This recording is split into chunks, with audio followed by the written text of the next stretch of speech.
Hello again, everybody. It is the American Doofus Show. Don't be a doofus. Going to be live on Saturday night here, covering primarily Brooklyn Center, Minnesota. But I want to start off with a couple of other stories that need to be. Hello, everyone. I'm Joe Torres. Sandra has the night off. Need to have some more attention drawn to. This is troubling. 4-year-old livery cab driver is in police custody. Investigators say he threw a chemical in an officer's face and a Molotov cocktail at their police cruiser when they pulled him over in East Flatbush this morning. It all began at Clarendon Road and East 45th Street, but it ended on Snyder Avenue. Eyewitness News reporter Anthony Johnson joins us from the scene where the driver crashed into a parked car. Anthony. Yeah, Joe, you talk about this being a wild ride through Brooklyn taking place out here this morning. We're going to show you the scene. The car is still here, still crashed into a car that was parked on the road. Investigators have been out here since early this morning. It turned into a harrowing chase and ended with a crash scene right here on Snyder Avenue.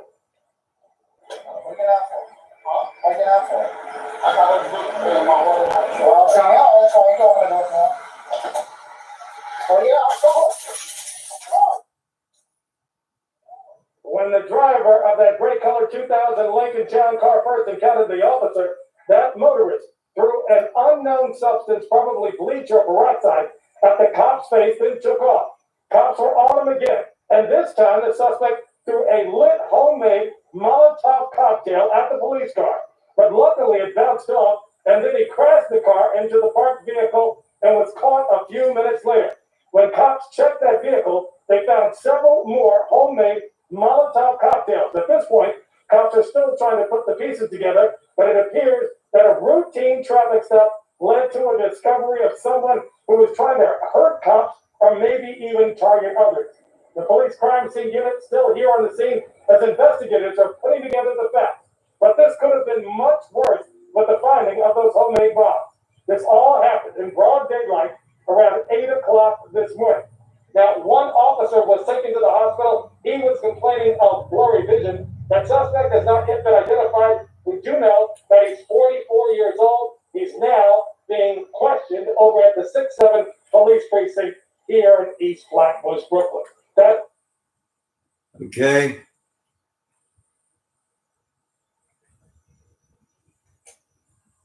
One more story here before we get to the protests.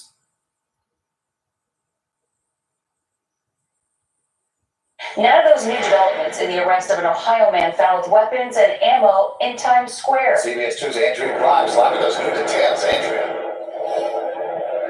Well, Maurice and Alice, police say transit cops on routine patrol spotted this 18-year-old with his AK-47 here at the Times Square subway station this afternoon. Tonight, his motive for having all of it remains unclear. Do you have anything to say? 18-year-old Sadiq Teague of Ohio stayed silent as police led him to a waiting NYPD van. Police Commissioner Dermot Shea tweeted out this picture, allegedly, of Teague's AK-47, writing in part, quote, "This story could have had a tragically different ending, but thanks to these diligent cops, it ends with the suspect in handcuffs."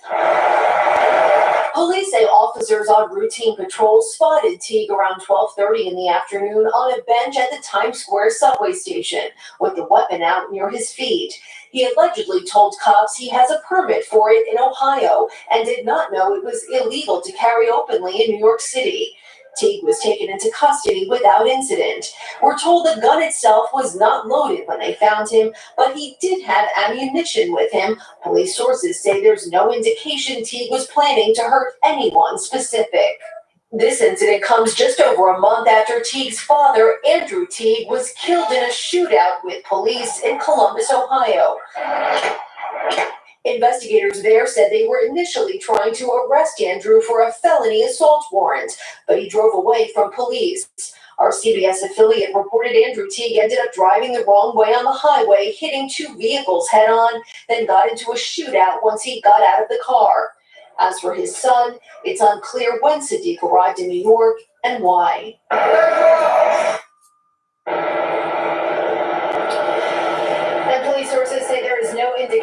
mention that this was part of any. So a couple of stories to start the night off that I felt like some more attention needed to be drawn to those two stories. The verdict will be read sometime next. If you're just joining us, it is American Doofus Saturday night, doing it live. And again, opening up with a couple of stories that I felt like some more attention needed to be brought on those two subjects. And it also ties into the fact that in Indianapolis on Thursday night, we had another mass shooting, the third mass shooting in Indianapolis in a year. And Indianapolis leads all other, not only other cities for mass shootings, but every other state. Thanks to Indianapolis, Indiana is leading the nation in mass shootings, and they are all in Indianapolis. Now, this last one was a young 19-year-old white boy. And if you saw his picture, you would think he was maybe 13.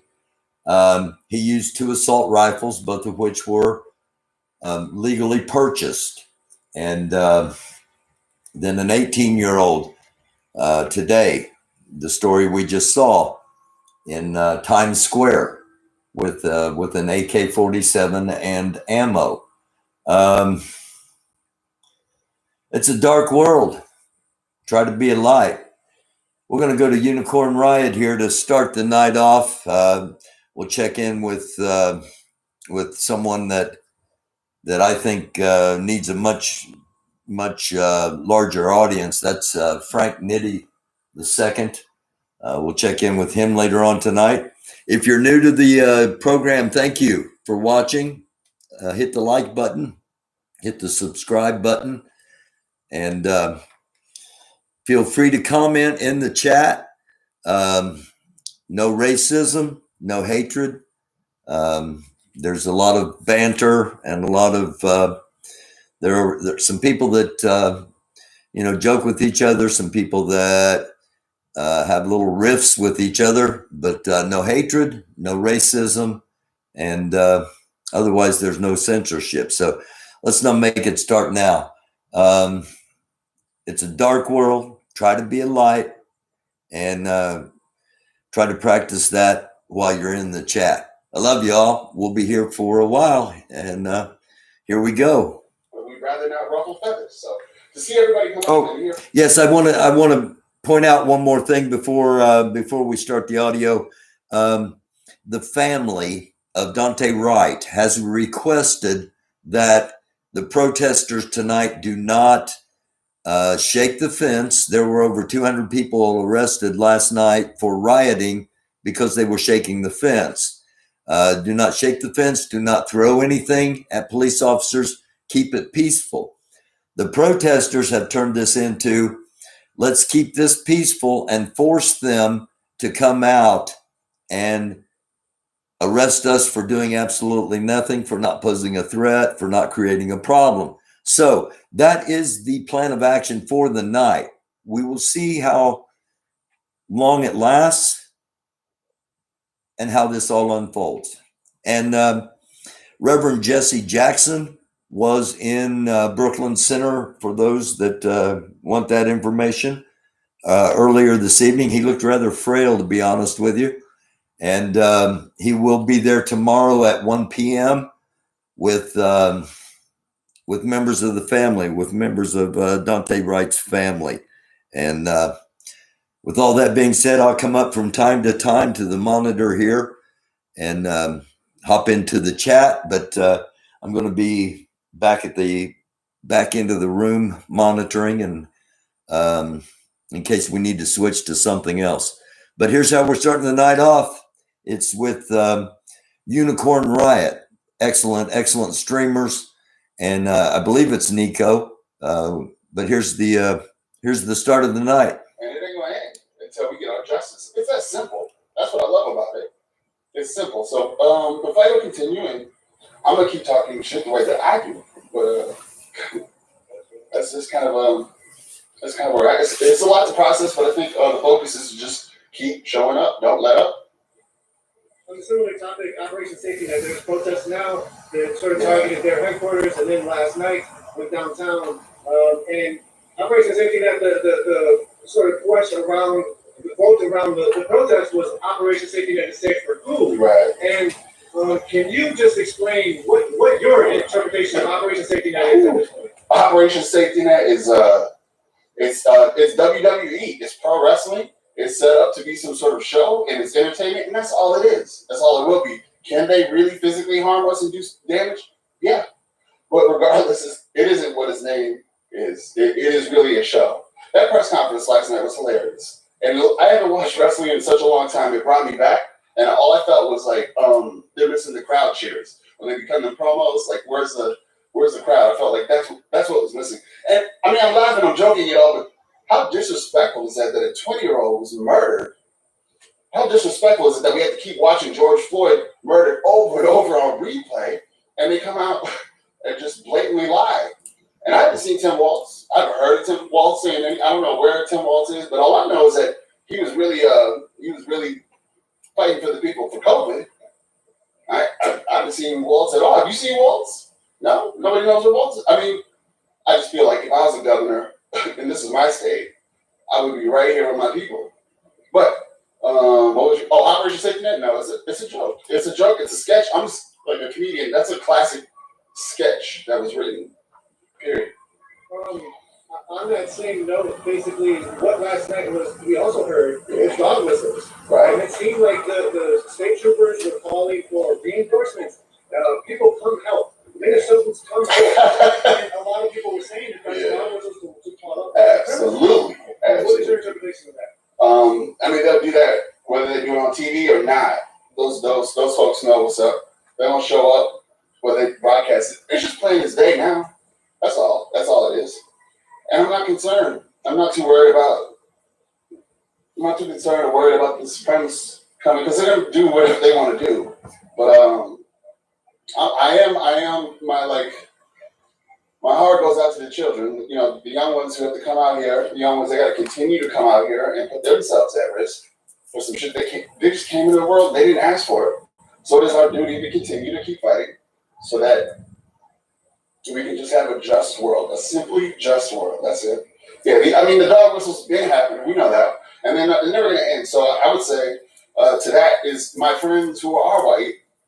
Start with yourself, your community. Like if you're an accountant, I don't care that you feel like you're not related to any organizing or whatever. It starts with you. Check yourself. Check your spouse. Check your cousin, and go from there. This whole thing is based on people starting with themselves. That's all it's about. No, that's it. Thank you. Like we love you and everything you do, Nico, is for the people. We appreciate it. Thank you. Want to be out here for you?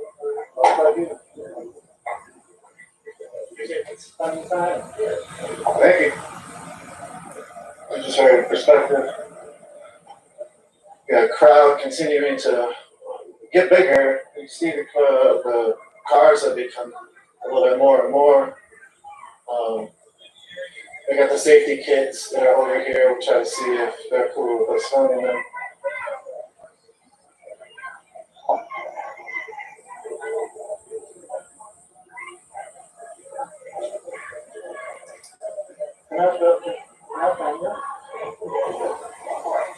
Anybody down to talk about it? Want to film it? Who are you all and what do you all do? Okay, you can take this if you want. You can introduce yourself, or you can just start talking about what's happening. All right, cool. Let me know what. Yeah, go ahead. Hey, I'm Ed. So I'm down here doing mutual aid with a few different orgs, including with one of the churches. So what we're doing is we have hand warmers, face masks, a few safety kits, water, and earplugs. All of this is for free. They've been donated. So if you don't need anything, come down here in front of the Brooklyn Center. So while Nico's giving us a little look at what else is going on around the perimeter of the protest, I'll hop into hop here in the chat for a minute. Princess Diana, hey, thank you for everything you do. Red Eye, what's up? Arbral, good to see you. That tree cow, hello, welcome.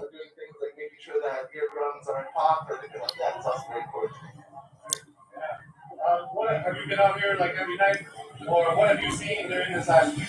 Yeah, so I've been here pretty much every night except for 2 nights. And during the day, I've been doing canvassing, so going to all the apartments, speaking with residents, finding out what the community needs are, and also getting food to them. A lot of the nearby locations have been closed down, so again, it's hey Knuckles. It's just to make sure that Mika Woods. It seems like a lot of these communities have been sort of threatened with the onslaught of police forces, and like you said, a lot of the stores are closed down. Is there any way that people who are watching this that want to support the work that you all are doing more about it? Yep. So there's mutual aid sites. If you go on Facebook, you can just type in Brooklyn Center Mutual Aid. So something will pop up there. The Brooklyn Center School District has also been involved in this. So they've been doing canvassing along with groups like ACER, the African Career Economic and Resources.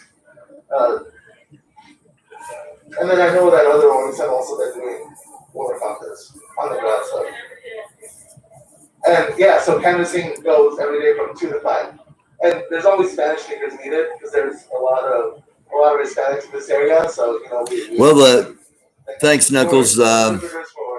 Yeah, the show is, that's what makes the show different. It's flexible. We do, we kind of try to see what the pulse dictates, and probably from now until the George Floyd verdict and the immediate aftermath, we'll be doing lives at least once a day.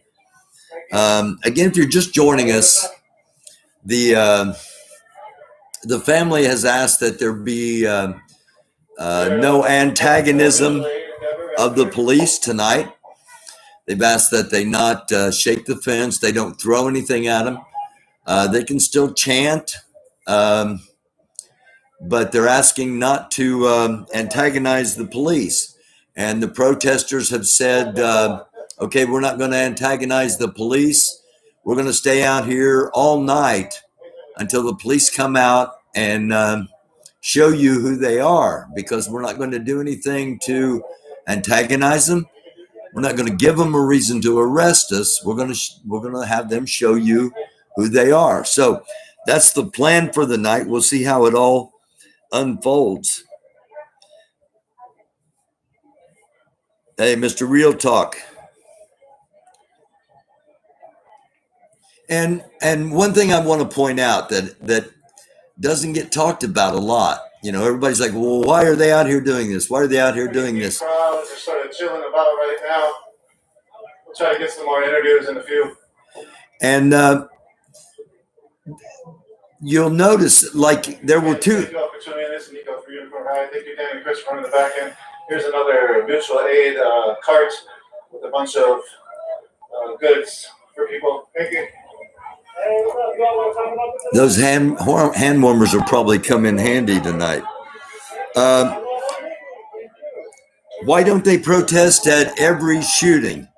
It's only the ones that are questionable or unjust. There were 2 police action shootings yesterday, and one of them,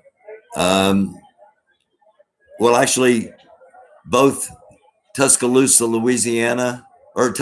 Alabama, and San Antonio, Texas, both of those appear justified. So people aren't going off on that. People aren't,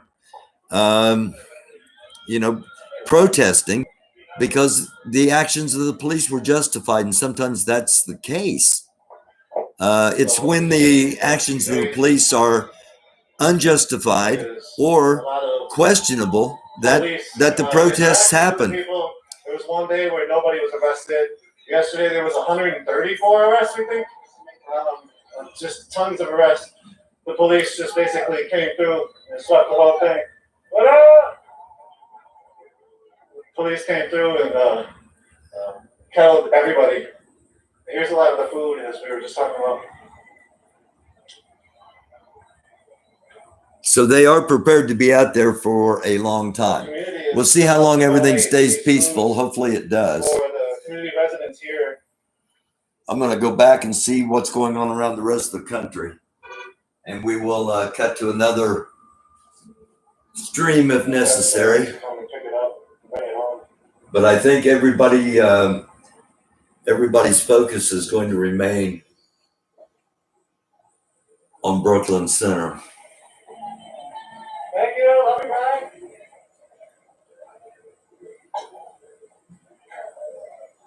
We got the barricades. The barricades right there. Hey, thank you. Thank you. Thank you. Love you. Thank you. Love you back. Love you back.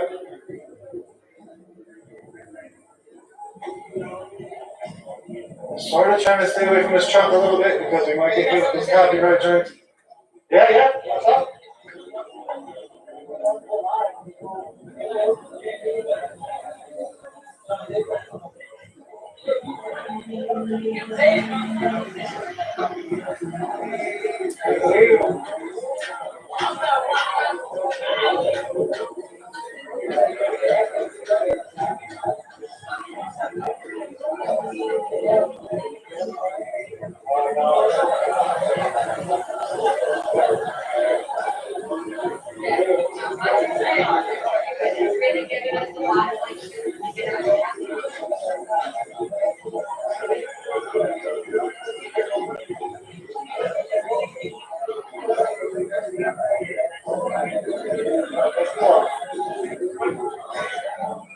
We got the Twin Cities Relief Initiative.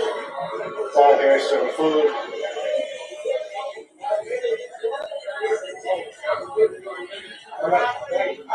Hey, you want to talk about? Have you seen the last few nights?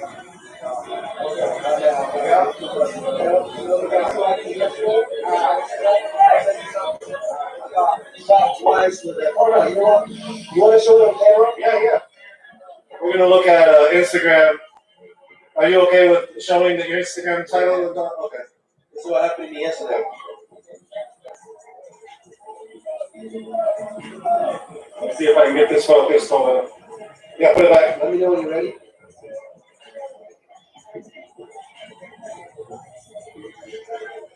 There we go.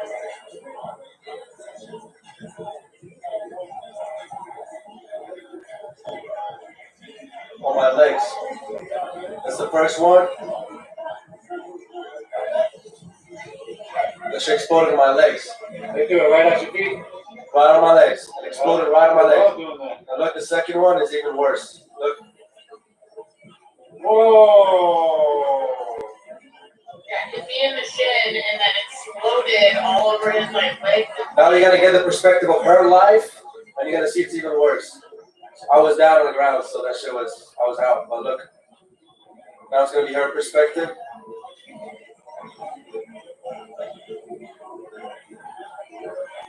Yeah, I was on the ground, so medics is helping. Gotcha. Now it's her perspective, you see? Whoa. It's crazy, right? Wow. It's insane. You okay though? I'm good. Yesterday I was just, my legs were burning. Yeah. But I'm good. You okay too? No, I appreciate you, bro. Okay, everybody in New York is watching a big screen and then right. I love Nico. Tell me about it. Tell them I love them back. You too. You say bye. You see, Twin Cities Relief Initiative handing out food. That was video we just saw police attacking people last night.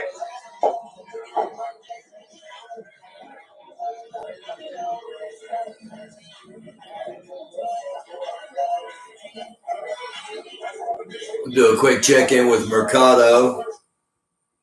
And Andrew Mercado of Mercado. Is this my fair spot? Yeah. Oh, yeah. Yes, sir. In fact, I was talking so much there. Well, I didn't bring it today. My wife takes them. She can make like 4 packs. Yeah. I don't know. Like 10 glasses like that. I take like 30 glasses.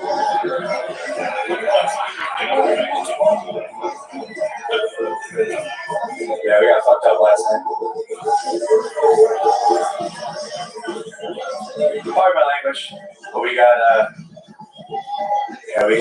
Press got targeted pretty heavy last night.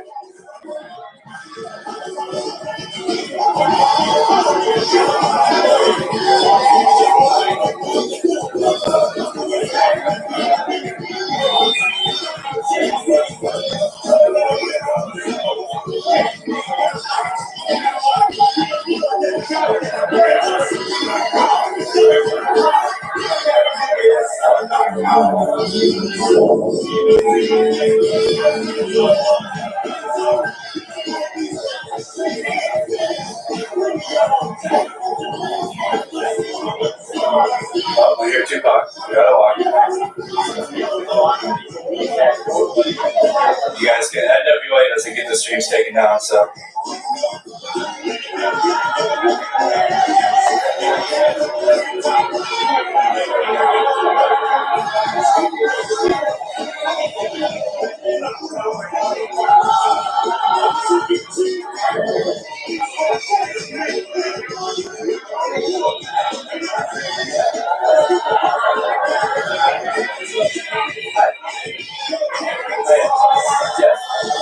Thank you. Awesome. Thank you so much. Thank you guys. Thank you for the work that you're doing. Thank you.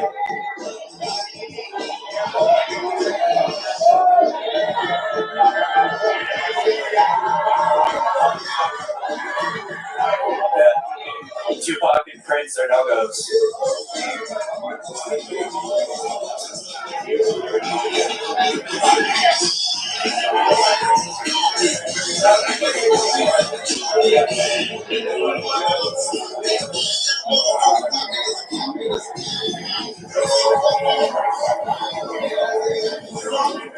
Right where those press are standing, that's where I was yesterday. Or that guy standing with his stabilizer. And the person that was undoing the gate was here.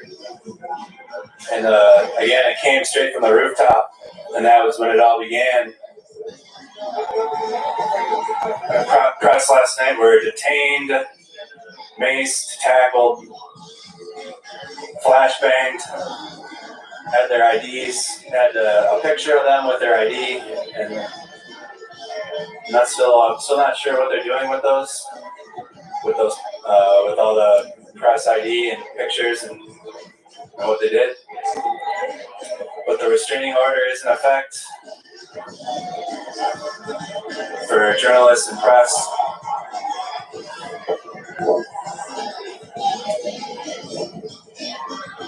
Okay, in case you weren't with us last night, the police came out in force from behind the fences, and the first shots were at the press, which scattered the press, which meant that there wasn't coverage of what was going on. You have to ask yourself why they didn't want coverage of what was going on.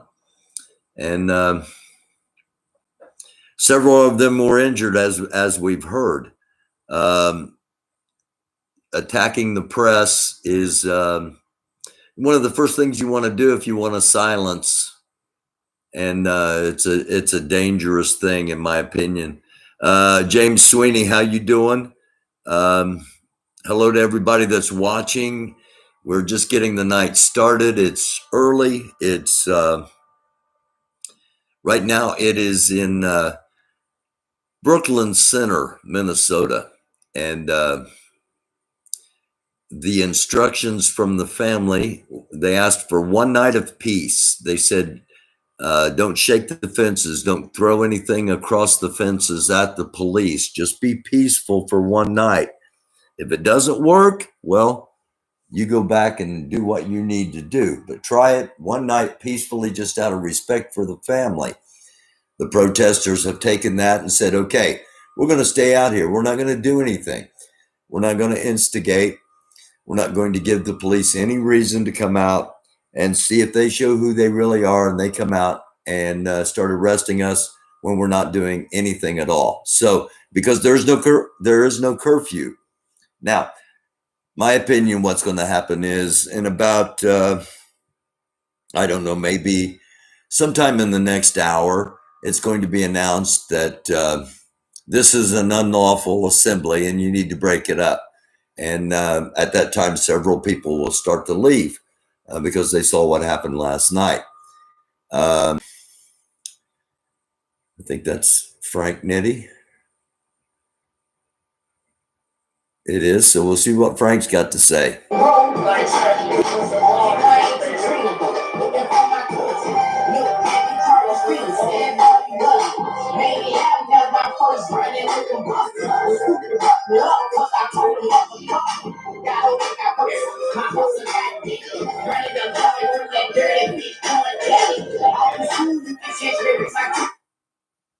Okay, well, of course, just as we would go there, it would be interrupted. We're going to be here for a while, so if settle in. If you're new to the channel, welcome, and feel free to hop in the live chat. Most of the sharks in there don't bite. If they do, they don't bite real hard. No, in all seriousness, in the chat, just no racism, no hate. If you don't like somebody, that's cool. You don't have to interact with them.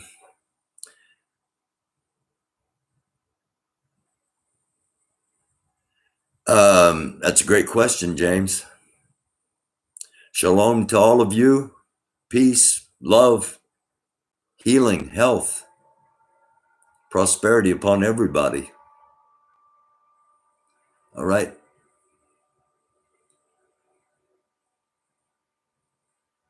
Okay, we'll go back to the volume and I'll see what I can find. See if at the moment nothing else is happening. This seems to be the center of everything. All eyes are on Brooklyn Center. And if they remain peaceful tonight, that'll be it'll be something to see anyway. No, it's good now. And I lost connection over there. Just refresh it.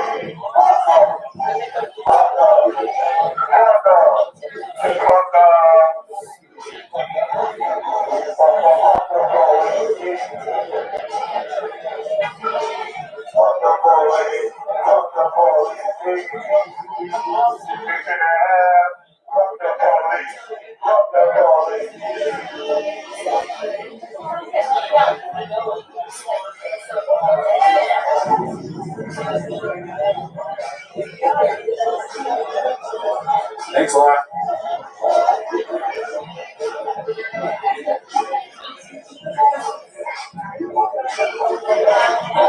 Yeah, a lot of people got lost on YouTube. Yeah, I know. Just refresh it. Nothing you can do. I'm sure they'll come back.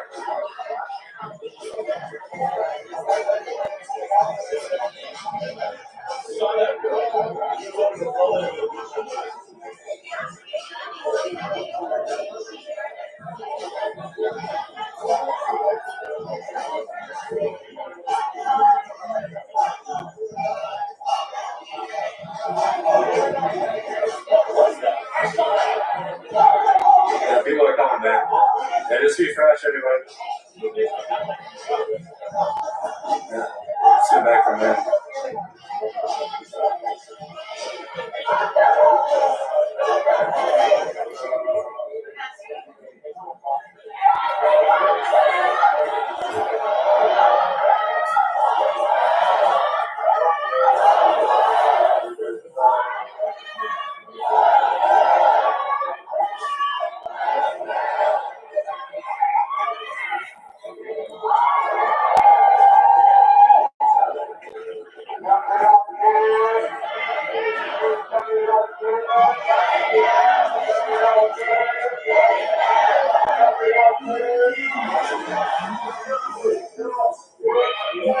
guys are watching through a restream of this stream, this is who you're really watching. It is Mercado Media on Facebook. We're live right now in Brooklyn.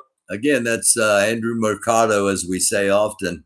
A lot of people don't give credit to the streamers. They show what they're doing. The streamers are, in my opinion, they're war correspondents, modern day war correspondents, and they get it to us live, and we appreciate that. So, but there are some streams that, or some sites that use the streams and don't ever credit who the credit should go to. So that makes us a little bit different here than some of the other streams. Also, my background makes us a little bit different than some of the other streams. While I'm up here, hello to Divine Order, EAR, End All Racism. We got a long way to go. Carpe Diem. Okay, I will check those out. Thank you very much. Always. Police officers need to be drug tested after firing their weapons, possibly tested for alcohol as well.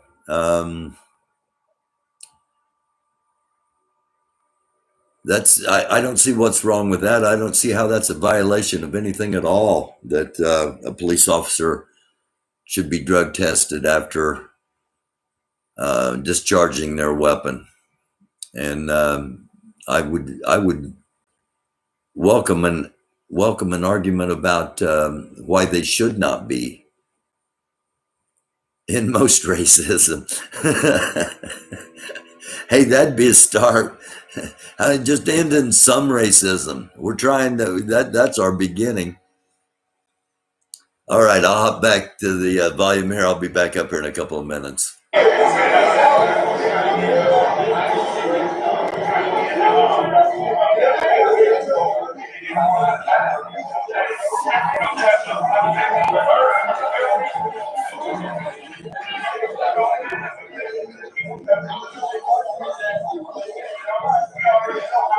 Yeah, the Twin Cities Relief has a barbecue going.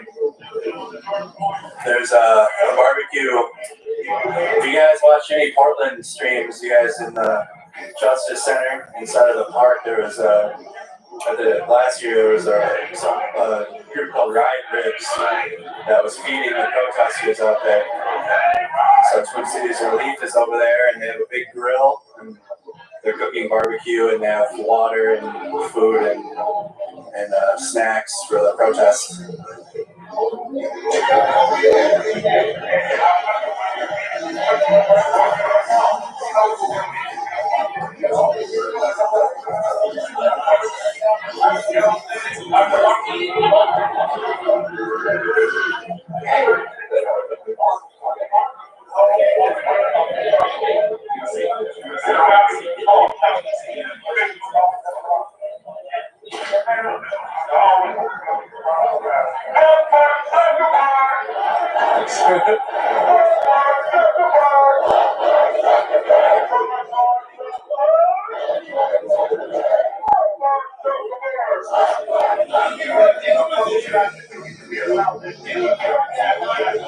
We get behind this one.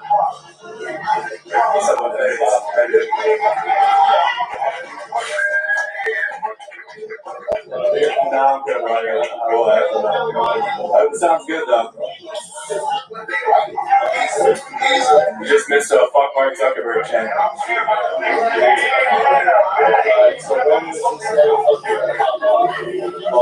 I hope not, bro. It's peaceful right now. It's when usually curfew time. What time is curfew? 11.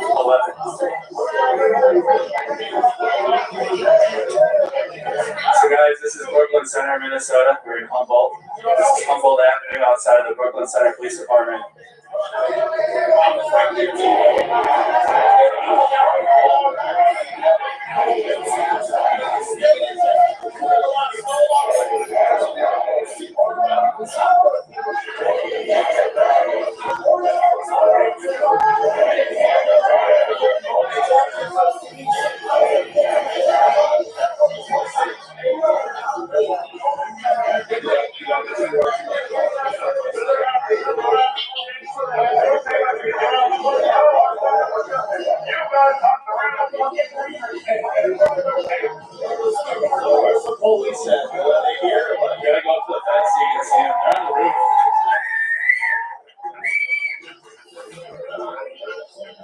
the fence to be able to see him from there.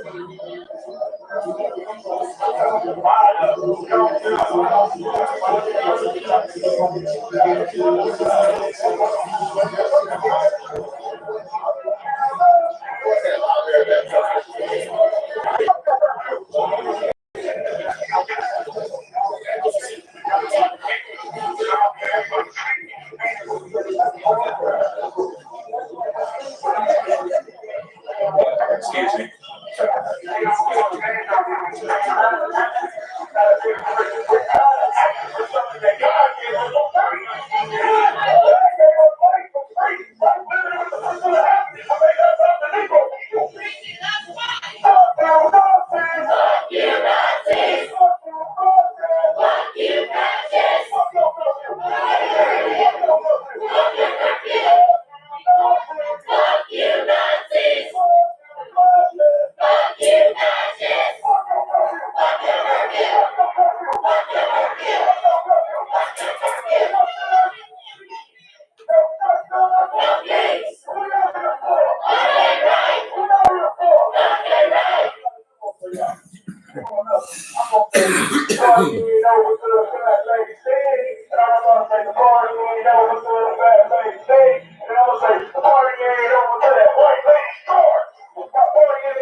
Sound better than protest sounds better than Portland.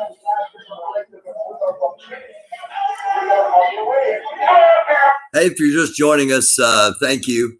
It's American Doofus Show. Honestly, this isn't what we normally do.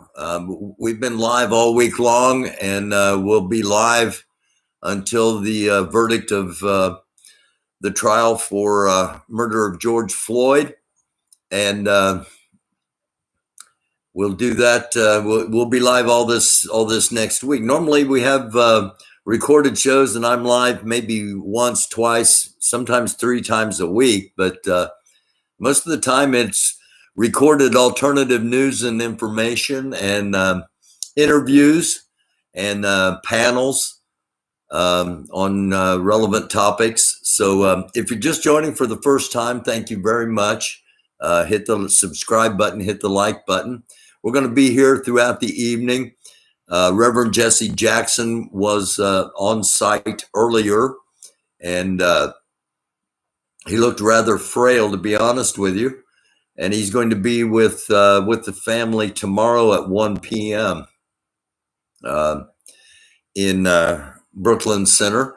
The family asked the protesters not to shake the fence, which caused charges of rioting last night. And I had a report over 200 people. I heard actually it was Andrew Mercado who said 134 people were actually arrested. Over 200 were detained, but not everyone was arrested. Tonight, supposedly they're going to keep it peaceful. They're not going to shake the fence. They're not going to throw anything at the police officers. They're going to, as in their words, they're going to make the police come out from behind the fences and arrest them for doing absolutely nothing at all. Supposedly, curfew has been reenacted for 11 o'clock tonight. So that'll be That'll be midnight our time here on the Eastern Standard Time Zone. So we've got about an hour and a half until the curfew comes into effect. So, hello, Kelvin. What's up? Hoping not to be angry doofus tonight. Hopefully everything stays calm, and hopefully the protesters do what they say they're going to do, and the police do what the protesters do not expect them to do, and just stay behind the fence and leave everybody alone. So yeah, what I got a minute. What's the difference between drunk driver killing and unnecessary force killing? I would say the first thing that comes into my mind is that the drunk driver doesn't have full facilities, their full faculties, I should say. They're not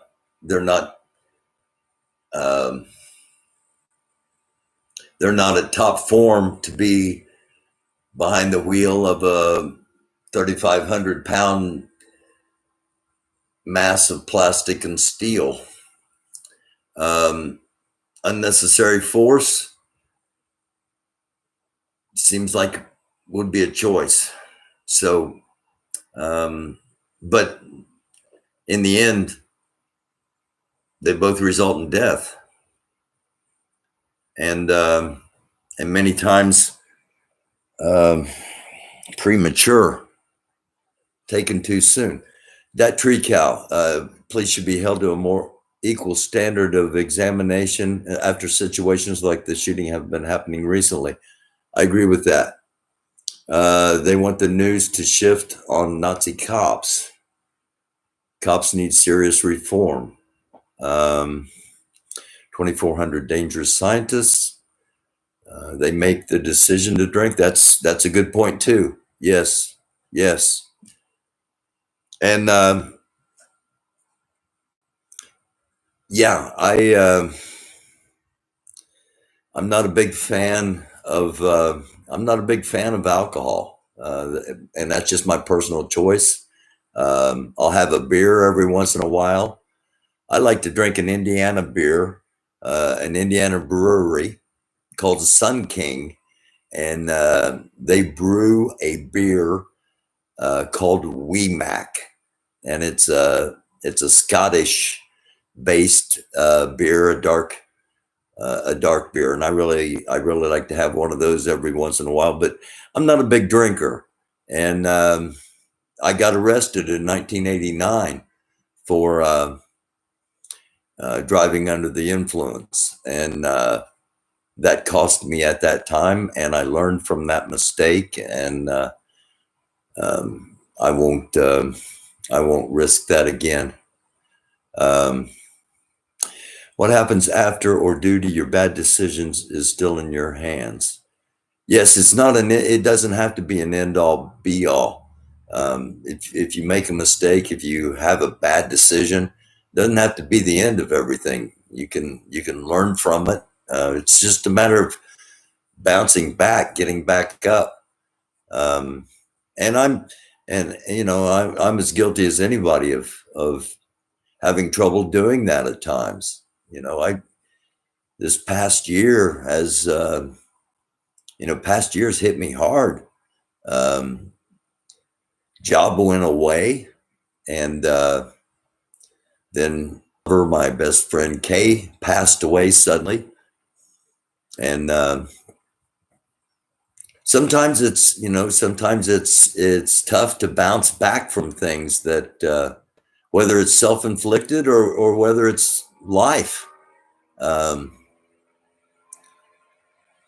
And there's not enough help for people, to be honest with you. There's not enough help for people that have mental or emotional issues, especially those that have some severe stuff going on. There's not enough help, and it's it's stigmatized instead of realizing that it is it's something that needs to be treated. And how many more 18, 19, 17-year-olds are going to be shooting places up until we say, hey, maybe there's a problem in that age range or in society in general. Personally, I'm a spiritual person. Those that are regular viewers of the show know I'm a spiritual person, and know I believe in a higher power, and I think there's a massive amount of darkness on our world now, spiritually, and I end just about every show saying it's a dark world. Try to be a light, and I don't say it just to have something to say. But there are, everybody, not everybody, but those that their first instinct is saying, get rid of guns. The guns are the problem. And illegal weapons are a problem, but responsible citizens owning guns isn't a problem. It's a right. It's number 2 in the Constitution in order to be able to defend number 1, which is the freedom of the press and the right to express yourself and the right to gather peacefully and protest. So I'm ranting on something that I wasn't intending to talk about, but it's there are things wrong with the people, because the guns aren't going to jump up and shoot people by themselves. They don't do that. Mine have never done that, and there's nobody I know who's ever had a gun do that. Was that CJ? That might have been CJ. It's people now, access to guns by people that shouldn't have guns. That's an issue, a legitimate issue. But taking everybody's gun, first of all, never going to happen. And second of all, isn't going to stop people that want to kill somebody. It may limit the number that can be killed by bullet, but it's not going to limit the number that can be killed by bomb, or can be killed by fire, or can be killed by virus. Okay, so that's kind of where I'm at on all of that. In case you're new to the program and want to know a little bit of what Doofus is about, that's where I'm at. So let's get back and see what Andrew Mercado's talking about. He seems like he's going back to the back of the crowd here. We'll see what he's got to say.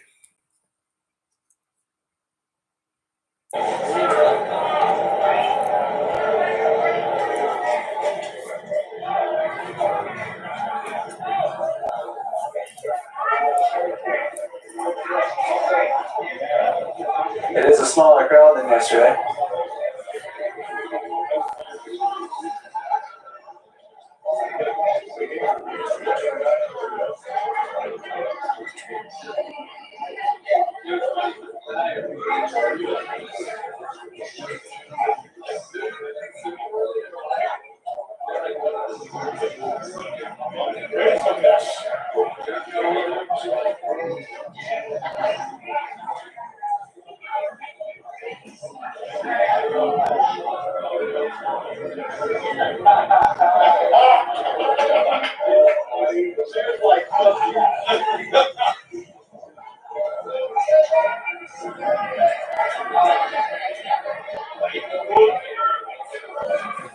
You guys are watching through a restream. It's also live on YouTube. So if you're watching through a restream, come to the YouTube channel, Snack Squad. It looks just like that. And you got everything like you have in Mercado Media.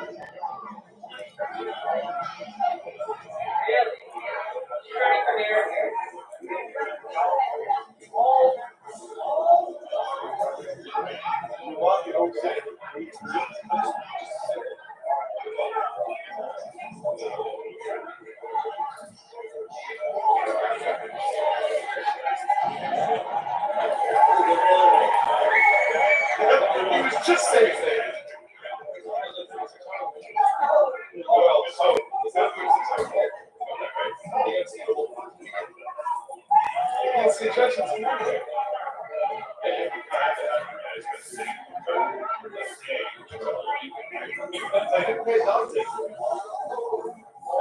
And the stream is also live on Facebook. So come on over to Facebook. It's pinned at the top. You're watching a Mercado Media stream and Snack Squad YouTube stream. So I'm live on Facebook. If you're watching through a restream, that is our page. And it's live there. Come on over. What up, Rick? You guys comment where you're watching from in the country or the world.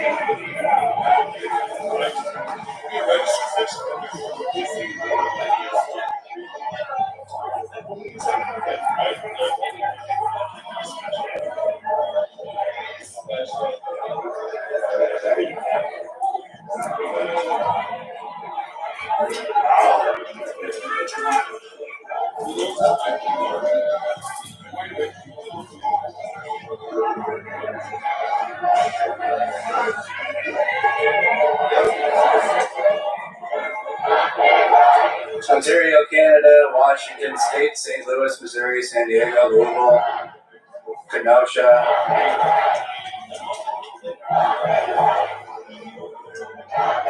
Watching from Brooklyn Center.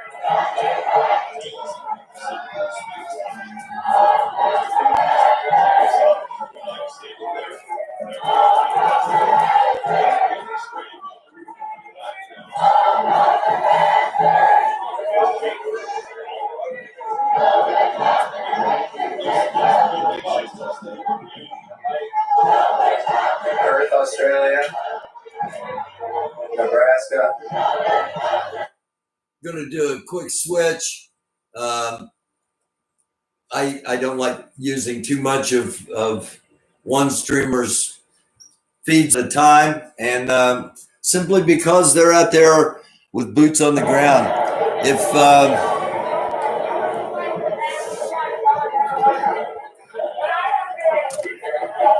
If you're in the donating mood, go to those streamers and donate. I don't ask, I ask for money when I'm doing shows. When I'm doing lives, you don't hear me asking for money a lot. It's because these people are putting in the work. So if you're going to donate to Mercado, donate to Unicorn Riot, donate to some of the streams that we show. Especially if you're just here for the chat, I love that. I appreciate that. I'm humbled by that and honored by that.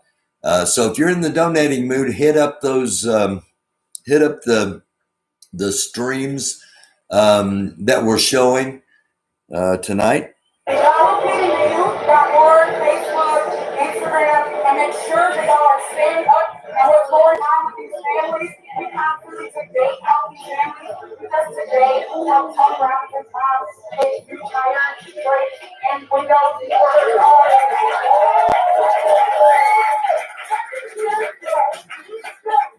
And we will help this family 20 years down the road as long as we can. We will never forget these families because too often these families are forgotten. And if not go around, we guys forgot. These families will still be suffering from the lives that they lost. And they will suffer every day for the rest of their lives. y'all make sure y'all go there.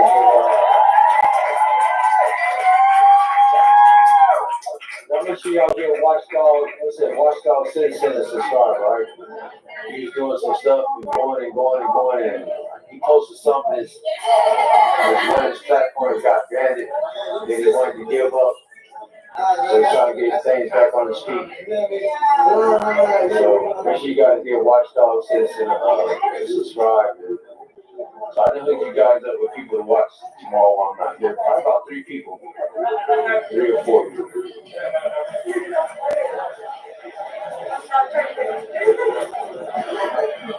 And then you got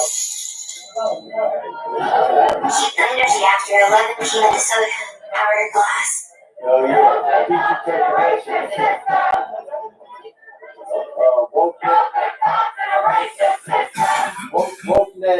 Wokenet had me on their stream last night. I don't know if I'm on Wokenet tonight, but Woke, W-O-K-E-Net is another way to check out all the protesters. So that desktop streamer, he's been airing out all the protesters that's going on live throughout the United States. So check out Wokenet. Wokenet.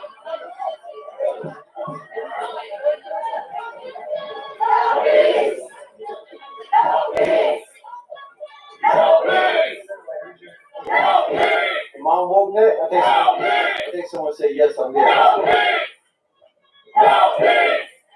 Been on Wokenet a few times.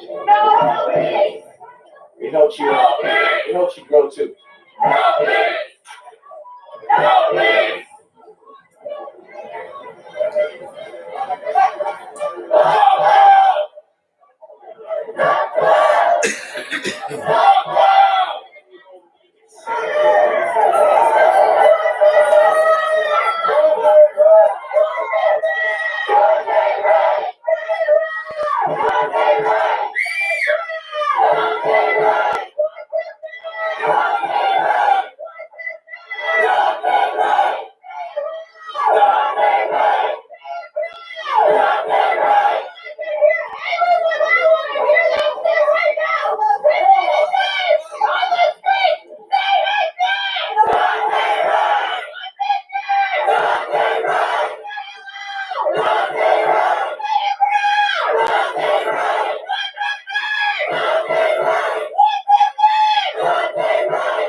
Okay, I'm going to switch back over here. The last feed I had up was off of my laptop, and my laptop just overheated. That's why it glitched there, and then it was just about to shut down as it went black. So I'm from Denver, Colorado. I'm here visiting my daughter. My sign says it all. Just because you have a badge, you're not. It's not a license to kill. I'm also here as a mother. Disappointed to not see more people, women, mothers my age. These are our kids out here, and they're being killed. Age 20. What does that mean to you as a mother seeing their 20-year-old killed?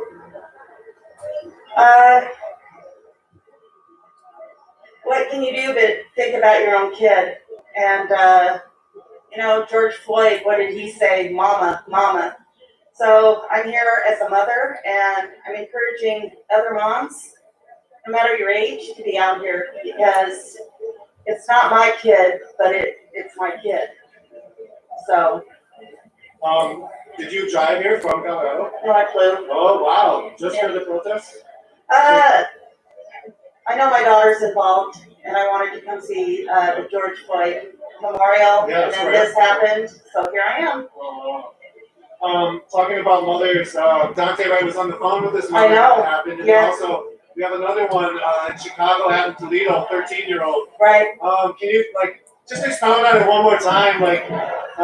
You came out here to support your daughter now, who is also protesting for these children who were killed by police. What is that all like? Can you wrap that up? What does that mean to you? I mean, I can't. It's ridiculous. It's disheartening. The audacity for us to have children to be in a world like this. So, they're out here though, and they need to change it, and they will. But I'm a little disappointed in my generation.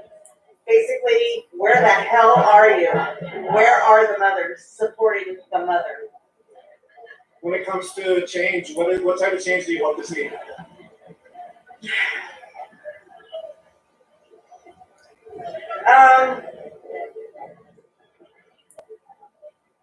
An understanding of what racism is, and to be able to talk to people about it. Today was the first time I ever asked a black person what racism is to them. And his first word was connection. It's about connecting with people and finding out that they're people. So we need to have that conversation. So that's where it's going to start. Where it's going to go, I hope it goes to social justice. But it starts with conversations. Thank you for that. Anything else you want to say? No. Thank you. Appreciate you spending some time and sharing your thoughts. Wow, thank you. Yeah.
So we're here live in Brooklyn Center. Thank you all for joining. This is Nico from Unicorn Riot.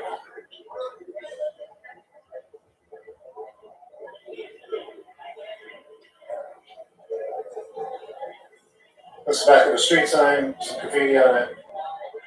Anti-police graffiti. We've heard about, we talked to a person earlier about Operation Safety Net, press conference that they had yesterday, basically where they called on Minnesotans to help them. They have 3,000 National Guard here stationed in the Minneapolis-St. Paul area, and they call it Operation Safety Net. It was put forth by response to the George Floyd uprising. Right now we're in phase 3. They did not imagine that the police would kill another person in the meantime, but every few months it seems to be the reality here in Twin Cities area.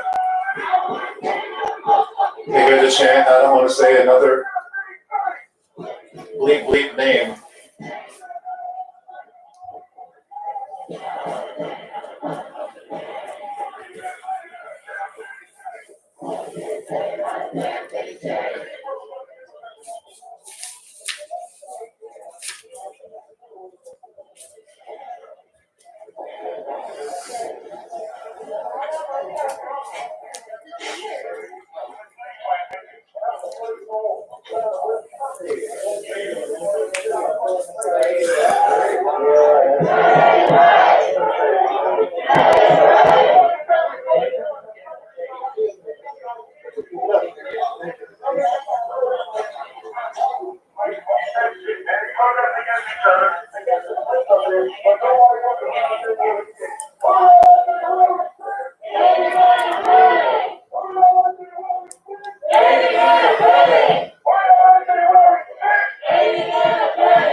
If you're just joining, welcome. Just a brief pause in the audio here.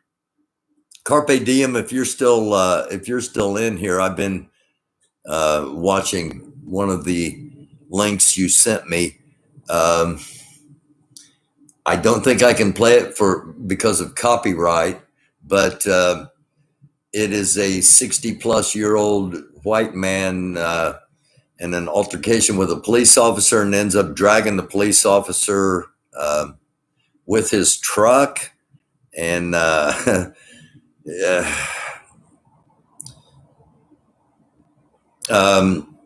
yeah, and if anybody's interested in wanting to know where that's at, I'll put that out there in a little bit. I just wanted to hop up here for a second. Assad, I don't think I've said hello this evening. Disciplinary sage.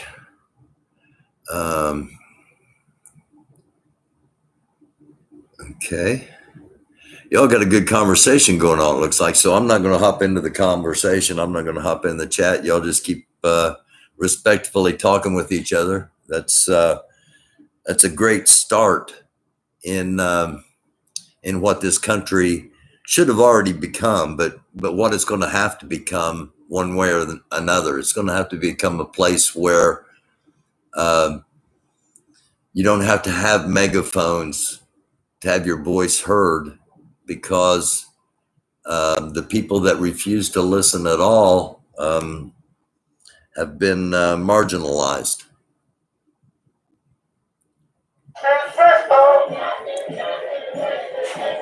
Hello, General M60.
Okay, I got to pop up here. You know what they're chanting. So, because I've got to address 100% Black Rack, you have been here with me for months, and I thank you.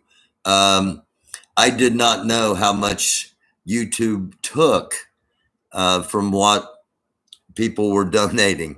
And that's why I don't push it anymore. I don't talk about memberships anymore. Yeah. So anybody that has been a member and drops off and contributes another way or doesn't contribute at all, I totally understand. But I just wanted to address you personally because you've been a sweetheart since the start, and I greatly appreciate it.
You heard that squeaker toy, didn't you, Oakley?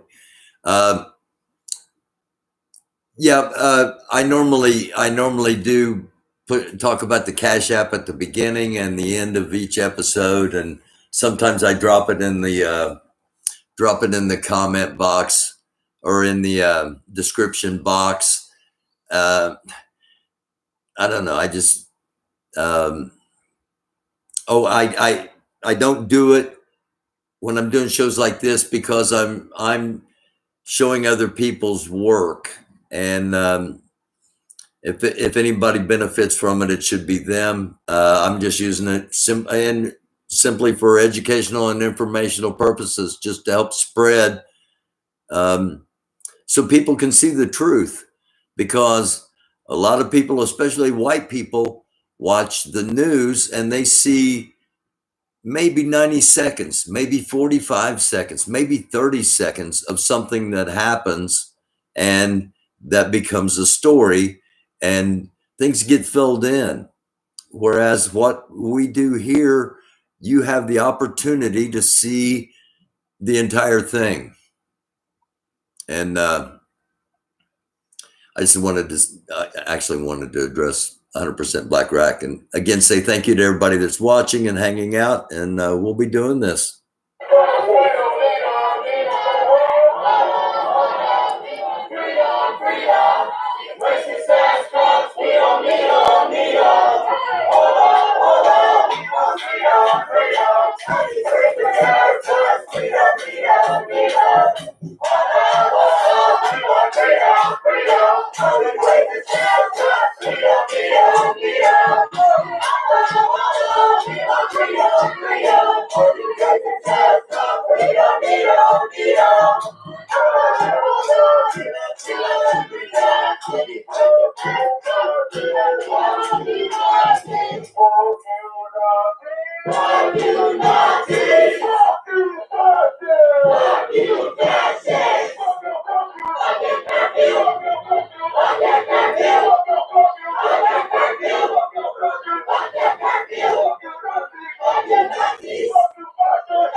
Hop back up here just for a second to say hello, everybody that has recently joined. Thank you for joining. It's Brooklyn Center, Minnesota, and it is a protest for Dante Wright. A little different tonight in that they are not attacking the fence or even touching the fence, and that is at the request of the family of Dante Wright.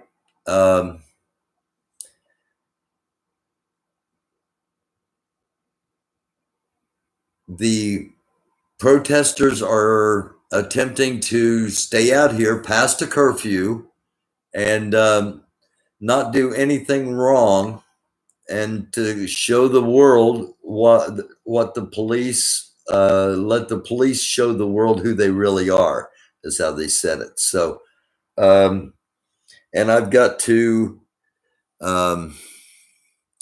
bump the volume down on this a little bit, and it's because I've had a problem with my neighbor, and it is after 11 here, and my dog Oakley's ready to go to sleep. So I'm bumping the volume down when we go back to the audio from the streams, just so you can adjust accordingly. And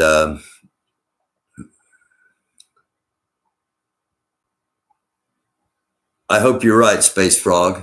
I think that would make a statement from their side, so to speak, and a statement from the protesters' side.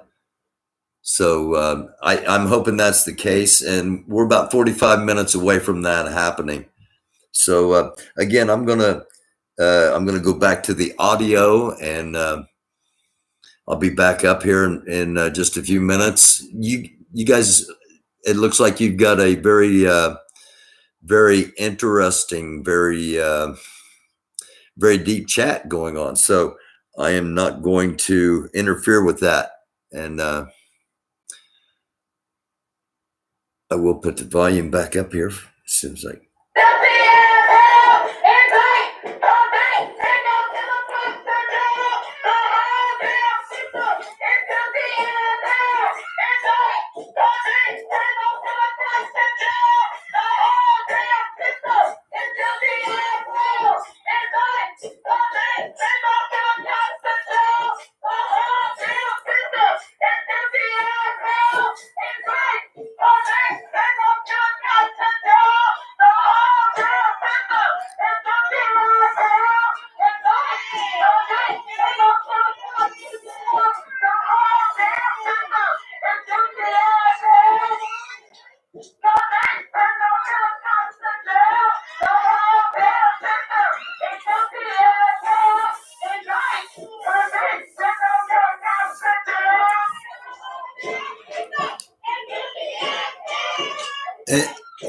There are some that are wondering why they're still protesting since the police officer was charged.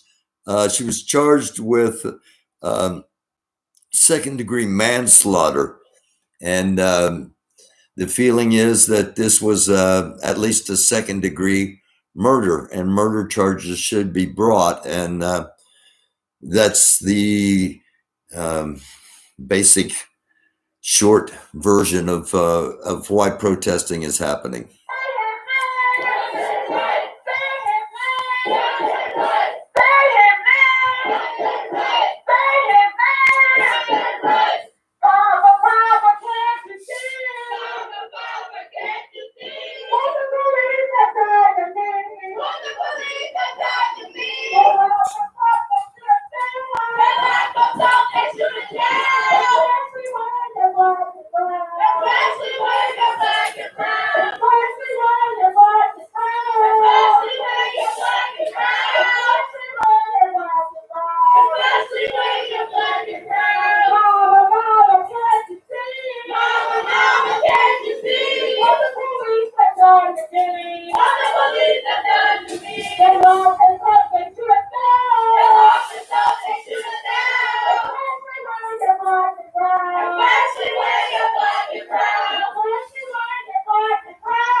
This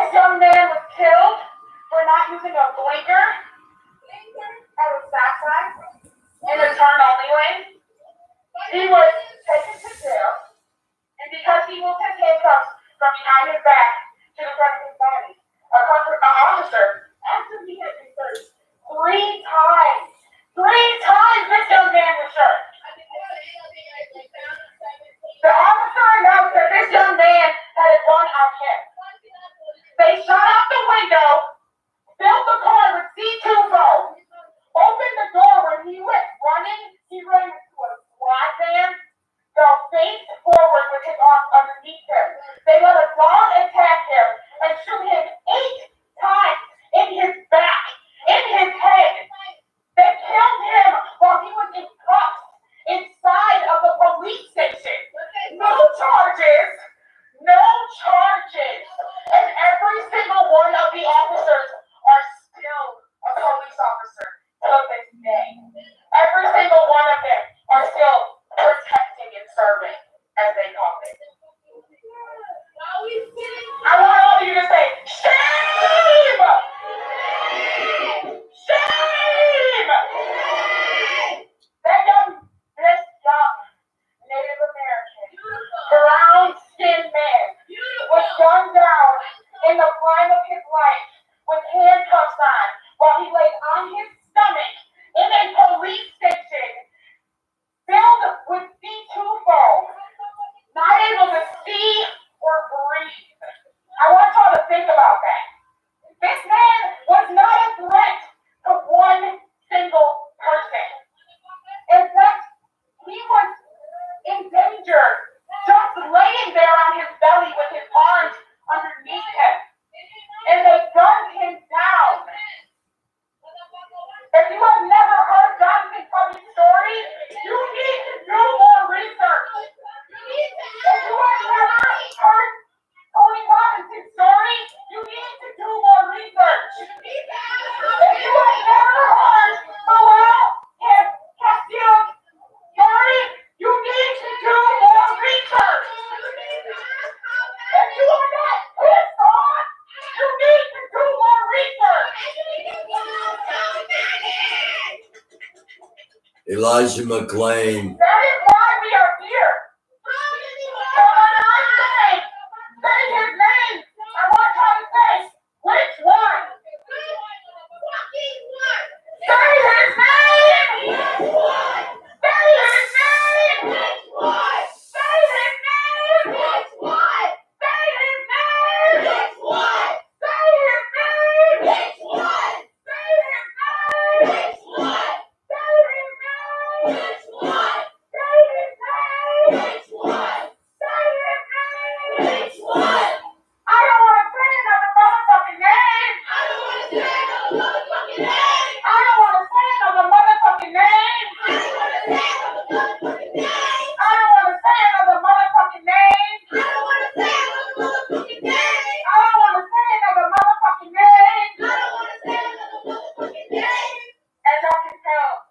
I've been doing this way too fucking long.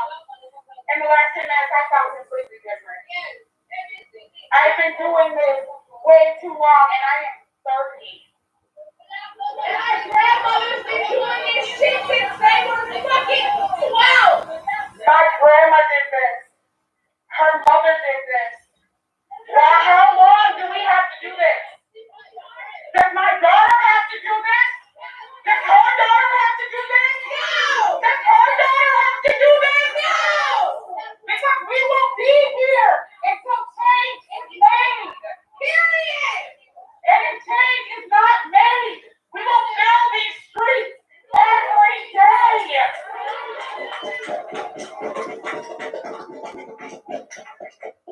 Black Lives Matter!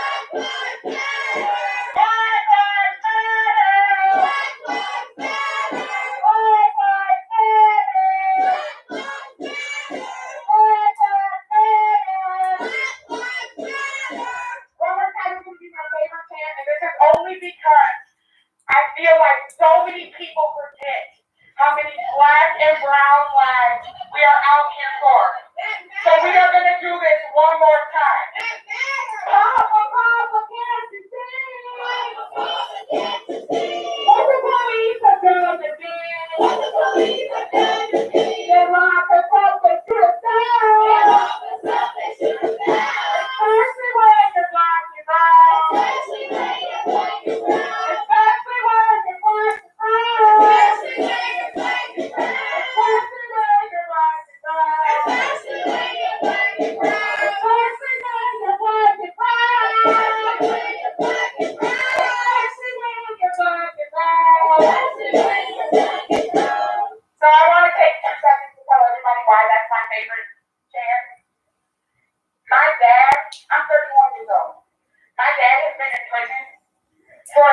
non-lethal selling of drugs since I was 7 years old.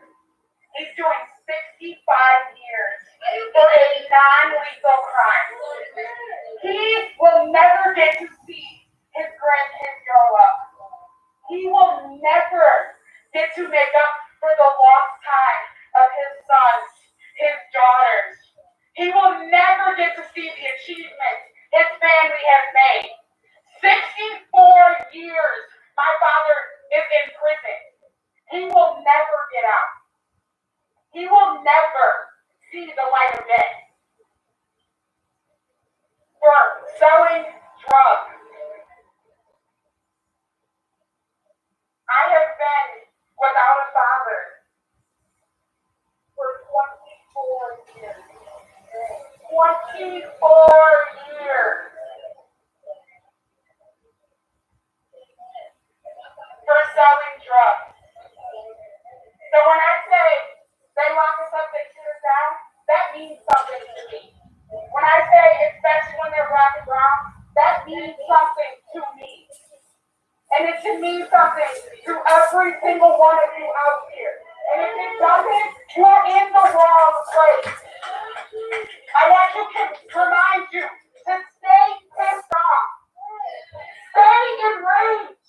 No matter what anybody tells you, stay pissed off. You deserve to be pissed off.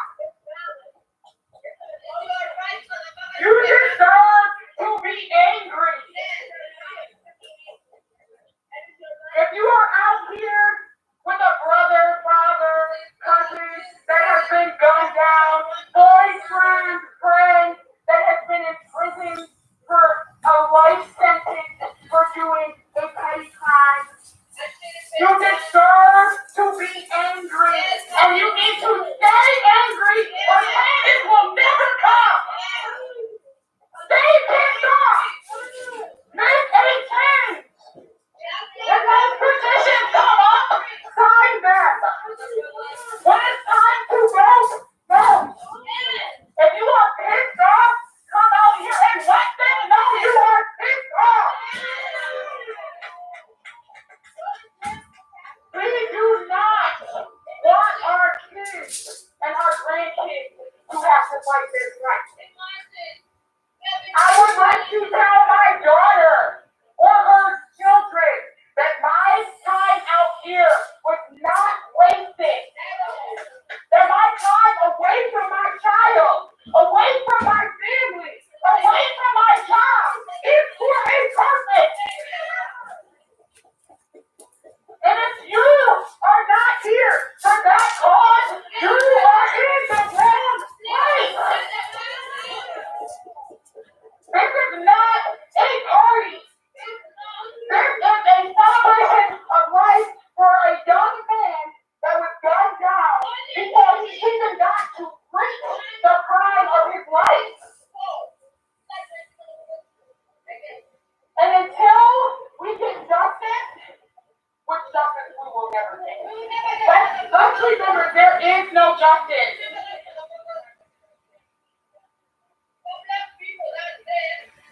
Excuse me?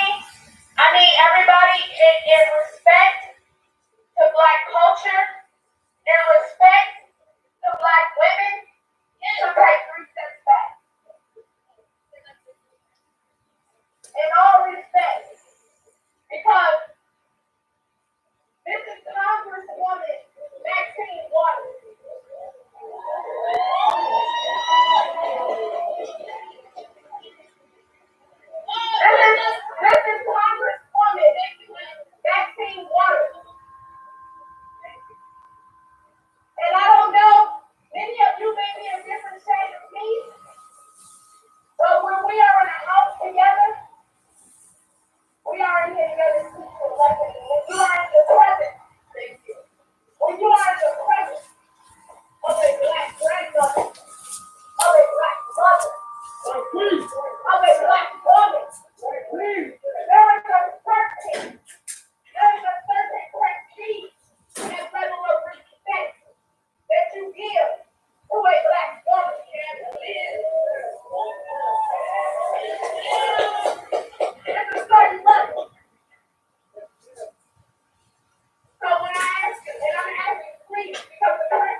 everybody. If you're just joining us, American Doofus Show, don't be a doofus.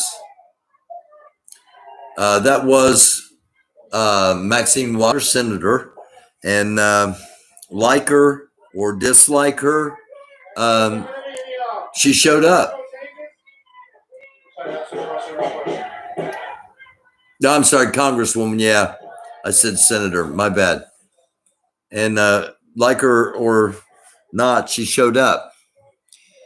Is she showing up to simply elevate her status, or is she showing up expressing legitimate concerns that she's standing up saying something that others are going to start standing up and saying in Congress, which leads to action? So again, like her or not, she's there.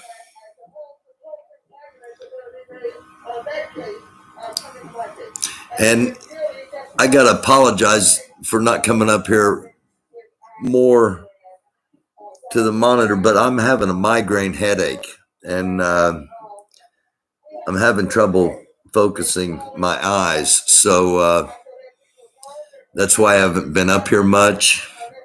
And hopefully it doesn't get to the point where I got down, but it could be self-promotion. But she's not out here talking to CNN.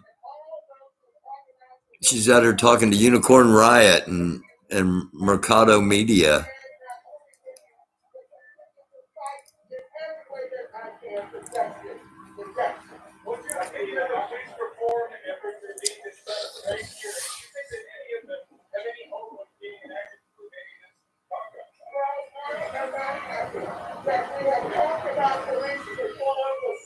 I don't remove comments. I don't hide comments.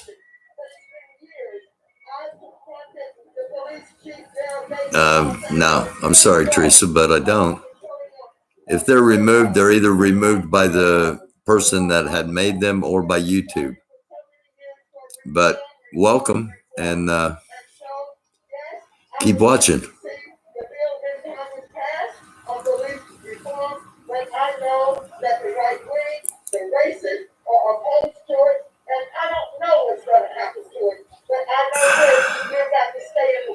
Okay, pickle juice or vinegar. Okay, I just took a couple of Tylenol. I'm going to give that a few minutes. If this keeps increasing, I might try some pickle juice if I've got some out there. I'm going to go back and sit back down. Again, thank you all for watching that are hanging out, and keep the chat going.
your pistol.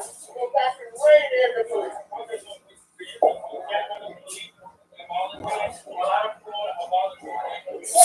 Get back to that station. And what you got to say is, we've got to restate of what police is.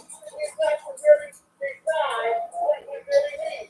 If you have people on the street who may have mental problems or compromised mentally, they don't need a police.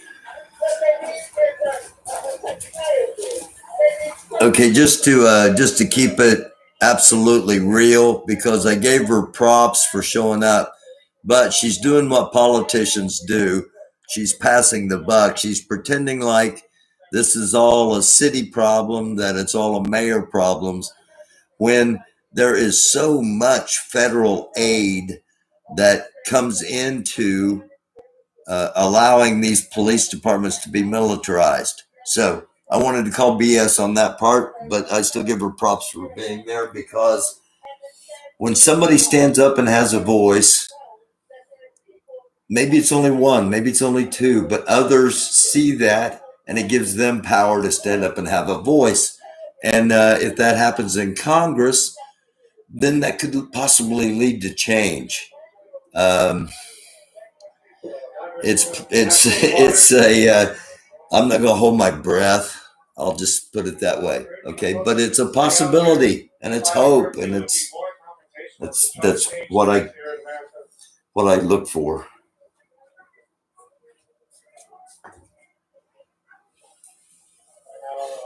Community folks are talking to her thing, saying thank you.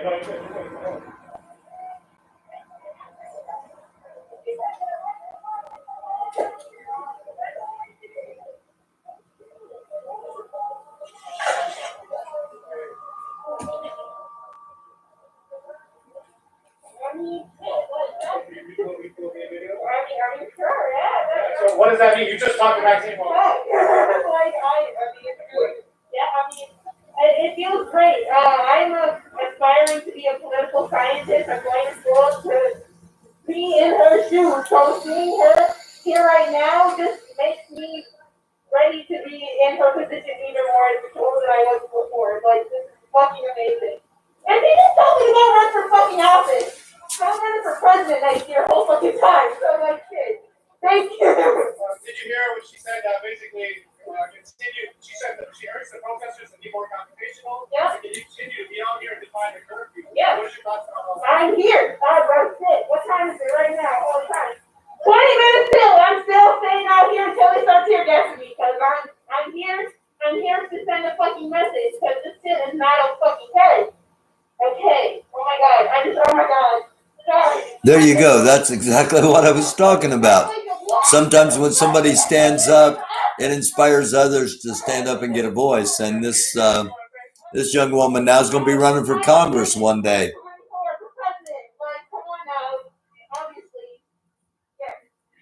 Okay, well, she's going to run for president. She got a rude awakening coming there, but Reaction from somebody that vaccine water children of one problem. Make you safe? You can do it last night. You safe? Yeah.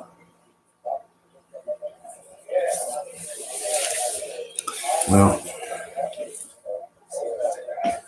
that.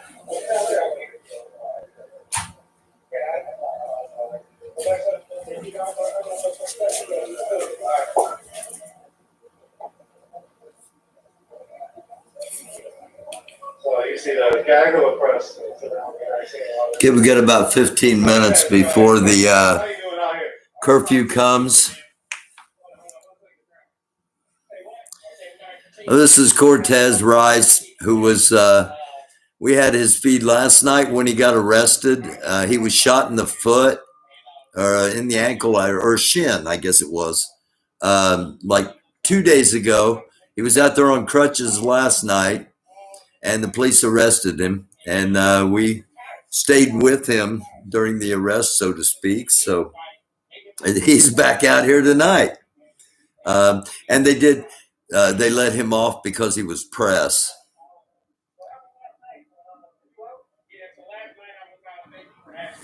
Last night I was out Man, it doesn't matter, man. This, like I said, this little small bump right here, man. The Brooklyn Center Sheriff Department, or whatever they want to call themselves, murder cops shot me with a tear gas canister, which was metal.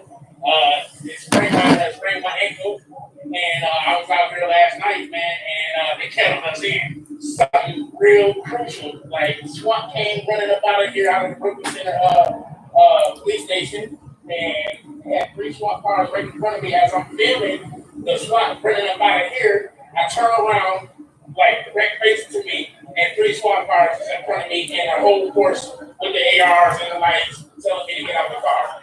And I'm like, immediately, I'm like, I'm pressed. And they didn't care. So they hit me with a riot charge, which is a felony. And they said they're gonna look into my press badge, quote unquote. So You got detained last night? You got arrested or what? yeah, I know they actually detained me, gave me my paperwork and everything like that. That's a very crucial point. You're being charged with a felony.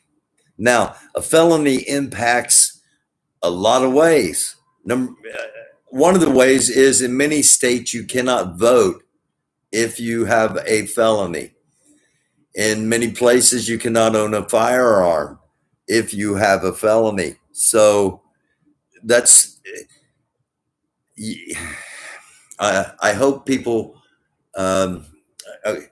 normally I just give you stuff to think about and don't tell you what to think. This is a way of impacting people's lives for the rest of their life. And is that punishment justified for the actions these people have taken in shaking a fence? For us, we need to continue to push that method for them, for our ancestors as well, and for our youth, for our future. That's what we need to do. And as well, I done told everybody, I'm speaking into existence. Me and my cousin Timothy Williams, we will be building a youth for change center in South Minneapolis to teach our kids each other's history, so we can be one. You know what I mean? We don't need to be divided. The schools is watered down. Teaching, what they teach us in the schools is watered down. We learn about Dr. Martin Luther King and Malcolm X, but then African Americans and other races go home learning about Dr. Seabees and stuff like that, and other powerful leaders. Why our other brothers and sisters who white are not privileged, or they're not taught these things. So with this Youth for Change Center, we will be able to give them that history, that knowledge that they deserve. So they're not started wrong. You know what I mean? I know I've met a lot of white brothers and sisters, our allies, where they were grown up to be racist. You know what I mean? They whether they realize it or not, but they were grown up to be racist. So like I said, with this Youth for Change Center, we will be able to try to change that and start with our youth. You know what I mean? That starts. He is speaking the truth. A lot of white people have been groomed. They've been taught to be racist. And it's something you have to be taught. It's not natural. It's not something that, it's not something that the kids are born with. I mean, that's a scientifically proven fact. It's taught. And speaking of teaching, education, he was Cortez speaking about the education, about or lack thereof, I guess would be a better way to put it. A lot of hate comes from ignorance. A lot of hate comes from not understanding. A lot of hate comes from closed-mindedness, and a lot of hate is taught. Now there's hate because of what has happened to you. There's hate because of what has happened to others. But when you're the one doing the hating,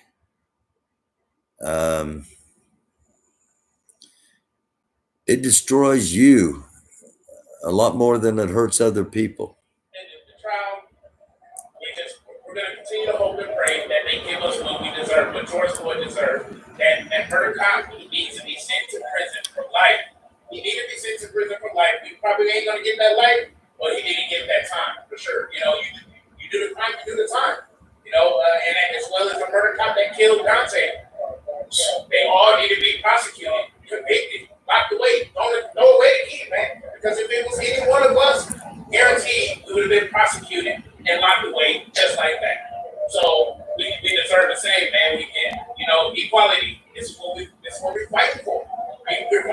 equality. We're fighting for change out here. This is all we ask for. Why is that so hard to give us that? We don't want nothing more, nothing less. That's it. And okay, I was just talking about misinformation. He said either they get a life sentence or okay, first of all, a life sentence is not even an option in the charges that that the former police officer Derek Chauvin, who murdered George Floyd, life is not even an option. So, you know, there has to be a reality of expectations as well as righteous indignation. And I don't have my glasses on because I'm having a migraine, so I can't see the chat. I'm just sitting up here because I wanted to speak on a couple of things here since I saw it was Cortez. From Cortez Rice, right there. You see the barricades that are up. There is a curfew going on. Justice Frontline aid, hold it down. Y'all want to talk at all? You got a second? You can hold this too. That would be my job. of course. All right. I was not here last night. I was officiating a wedding. I was lucky enough to be able to get a reprieve, unlike the community here. Yeah. Do you know what's going to happen after? Could you bring on what happened around the church? Yeah. So many of the protesters here that have been fighting against everything that has happened with the Brooklyn Center Police Department were chased out of a peaceful protest with violence, gas, rubber bullets, and just malice, incredible malice, out towards the safe haven of Lutheran Church of the Master. And they were able to give them safe haven. Safe being with quotations as the police department decided to lay siege to this church building. We had this last night. You can go back and watch it in last night's episode. From their violence. And if it wasn't for a brave judge who refused to give them a warrant to burst into the doors of a church and drag out young adults and teenagers, we would have people in chains right now that have been in cells longer than the woman who murdered Dante Wright ever was. And if that doesn't piss you off, I don't know what does. The church is closed tonight too, by the way. Yeah. It's funny that the police say that a shield is a weapon. Because if you look at a police badge, what is that? It is a shield. And in their mind, that badge gives them a weapon to be able to attack, antagonize, and ultimately beat into submission the people they're supposed to protect and serve. So it is ironic that when they see a shield that is meant to defend people that they've hurt, they see it and classify it as a weapon, because that is what they see themselves as, a weapon. Yeah. Yes. So we have all sorts of communications going on right now. So Justice Frontline Aid is an amazing organization full of volunteers that put their body on the line night after night to protect the people of this community. We are marshals, we are nurses, we are CNAs, we are first aid certified people, and we are just people in the community that are sick and tired of watching people get beat and attacked and gassed on their own streets. So we've banded together to do whatever we can to keep as many people as we can safe. And in this last week, since the murder of Dante Wright, what we've seen is police officers and Governor Walz continue to terrorize the community because they want obedience. They don't care about peace. They don't care about justice. What they want is your unconditional obedience. And if they don't get it from you, they will beat it out of you. And that is what we've seen. Not only the peaceful protest here, not only the children and teenagers and youth out here getting attacked in the streets, but press as well. They want to take the time to beat everyone into submission. And what we're doing is trying to do the little we can to help them. Because while they cry about half-empty water bottles and soup cans, they are attacking teenagers and children in their building, soaking their teddy bears and sheets with chemical-grade weapons, and they think they're the heroes of this story. People gather to mourn a person that they killed, and the response is to gas them in their own streets. And they think that they're the people bringing justice to this street. It is disgusting. It is nothing short of a power grab of small-minded, impotent men who have decided to release their self-hatred, their guilt, and their rage on a populace of black and brown bodies that can do nothing to them other than yell at the other side of the fence that they put up with the money we gave them. Thank you for all that. So, real quick, what is the outlook that the community, what do you think happens from all this? With that question, and the second question, Operation Safety Net. Yeah. Is this what safety looks like? Operation Safety Net. Real talk, the community right now, the best thing we can do is take care of each other. We have to learn that protecting and serving does not come from police departments. It does not come from your governor. It does not come from your mayor. It comes from knowing your neighbor and caring about their well-being. That's the best thing you can do to help yourself and help the people around you, because these people will not do it. They've proven it time and time again. They'd rather zip tie you and put you on a bus than talk to you. They'd rather zip tie you and beat you into the ground than speak with you. So the best thing you can do is speak to the people that you know, that live near you, that live by you, that can help you out in those times. And Operation Safety Net is a joke. Operation Safety Net is a clever, cute, marketable term that Governor Walz and the powers that be have made to trick people who don't live in the areas that they are going to be doing this safety net in, to attack the people in there. There's nothing safe about safety net. I watched these cops mace a woman until she seized on the ground. And they continued to mace her afterwards. And while she was laying in a pool of her own vomit and mace and rubber bullets, they continued to do it until the community showed up and huddled around her, and we got to pull her to safety. Safety net has nothing to do with Governor Walz, has nothing to do with the cops over there. Safety net has to do with all of us here. When you see those people and they raise their hands and say, hands up, don't shoot, that is the net. That protects them from what actually is going to hurt them. It has nothing to do with the police over there. Safety net is a trap. It is a trap to keep you in apathy. Those of you who don't live here, it is a trap to make you think that everything's going to be fine and you don't have to do anything about it. But that's not true. You do have to do something about it, because if you don't, they will continue to hurt men, women, children, non-binary people. They are going to hurt all of us, and they're going to do it because they're saying they're protecting you. So you have to say, I don't want that type of protection. I don't want that type of safety net. I want you to be better. That's it. All power to the people. I gotta go. Appreciate you. Yeah.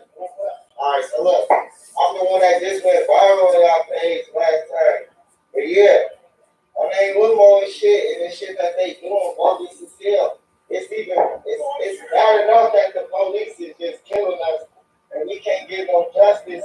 Now they got the National Guard, like basically guard them. So it's like the National Guard supposed to be all for the people, and it's like y'all out here guarding these cops, and y'all making them serial killers, you know? And it's like we don't need that shit in our community. It's bad enough we go through this shit with the police and we can't get no justice. Like Dante is only 20 years old, you know what I'm saying? My mother knew him personally. For that lady to shoot him in the chest and say it was the taser, you know, it's just all bullshit. And it's just to show that they can really get away with this shit. They can say anything and do anything and kill us. That shit not right, man. And it's like, bro, they keep on getting away. It's like that's what Minnesota famous for, bro. Cop killers, bro. It's like it's time for one of they ass to die. It's like all they do is get paid and be on a break for killing somebody, taking somebody's son and shit. And they don't be no justice for it, you know what I'm saying? And they just think this shit could keep on going. We was tired after Jamal Clark, you know what I'm saying? Fernando Castillo, you know what I'm saying? George Floyd. It's like that shit gotta stop, you know what I'm saying? It's like we really live in Minnesota, so the shit's getting bogus as hell, but the world needs to see this shit, not the fake news, you know what I'm saying? This shit is real live. The KKK, they're in uniform right now. Shit. And all white people is not racist, you know what I'm saying? If we fighting this shit all together, shit, we finna change the world though. What does that look like to you? What? Change the world, man. It's gonna be peace. It's gonna be more peace, and it's gonna be less more police killings. And it's gonna be, you know what I'm saying? If you is gonna police your community, at least know your community. You know what I'm saying? Don't be scared to go in your community or talk to a black kid that got dreads. You know what I'm saying?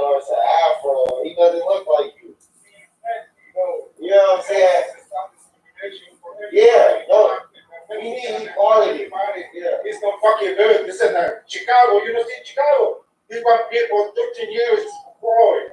It's no good. No good. This fucking police not fucking good. Yeah. Come on, stop. Stop, please. Yeah, all the illegal, like the pouring and all that shit. It's just like they're all around illegal. You know what I'm saying? And there's no justice, and that's just a principle in America. You know what I'm saying? They got a constitution, an oath they go by. And it's like y'all just violate the constitution like it's not shit. You know what I'm saying? That could be your bag. Y'all supposed to be doing paperwork. This shit has to be violating the constitution. It's like they don't even stand by that shit no more. You ask a cop what's his badge number right now, he's not gonna tell you shit. He's not gonna tell you nothing. And it's like that's against the oath, you know what I'm saying, that you took oath to. But that's it for me, man. Fuck 12, man. 9, 10, 11, fuck 12, man. Let's just get this shit right. Appreciate you. This Chicago. Oh, Chicago. Oh, Chicago. Get to this Mexicans. Yeah, talk about Adam Toledo, 13-year-old. You're talking about from Chicago. Yeah. Hey, bogus as hell. Fuck CPD too, though, because they shot that boy so bad, like right dead in his chest, and it's like it looked like they planted the gun because we didn't see him throw a gun or he wasn't in possession of no gun, so y'all couldn't charge him with possession.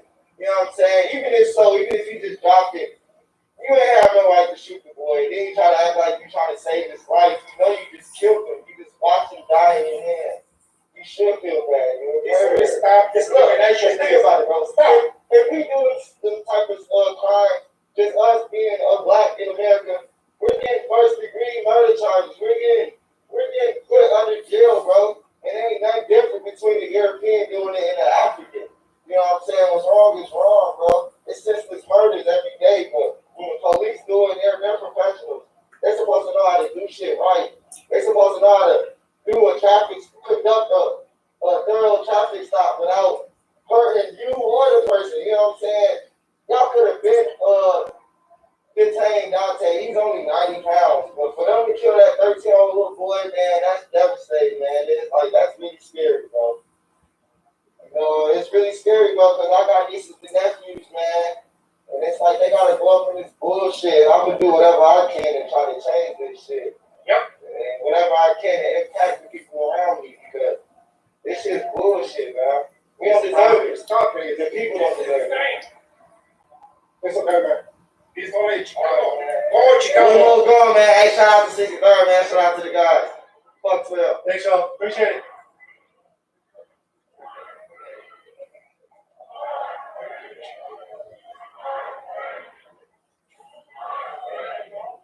Quite a bit of people out here. Check. Dan, check the audio, see if it's a little better. Thanks, Dan, for running the back end. This is Nico from Unicorn Ride speaking. I'm going to sit. There's something quick.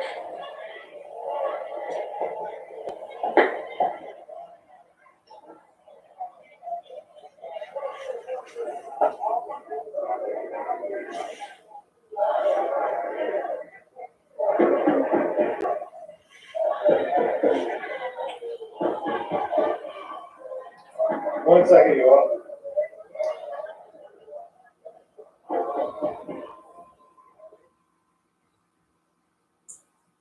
I haven't been doing a lot of switching around because I've had a migraine. It's getting better. Thank you. If anybody was wishing well.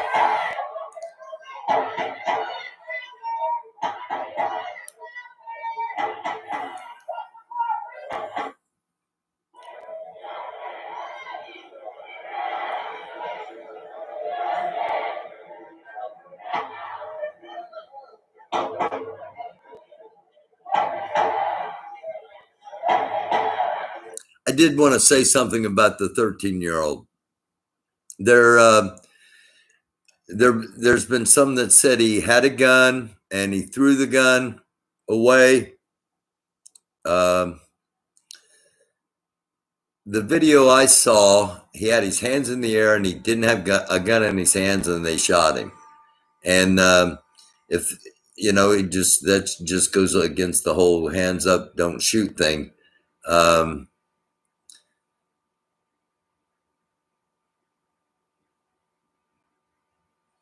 So the point is this, when it got, oh, great. Okay, well, maybe he'll pop back up here while I make this point. There was a active shooting at the Walmart in Beech Grove, Indiana, which is about 10 miles away from me this afternoon. There was a shooting at a mall in Omaha, Nebraska earlier today. I've got a permit. I used to go to the gun range. I used to like to shoot. I used to like to target shoot.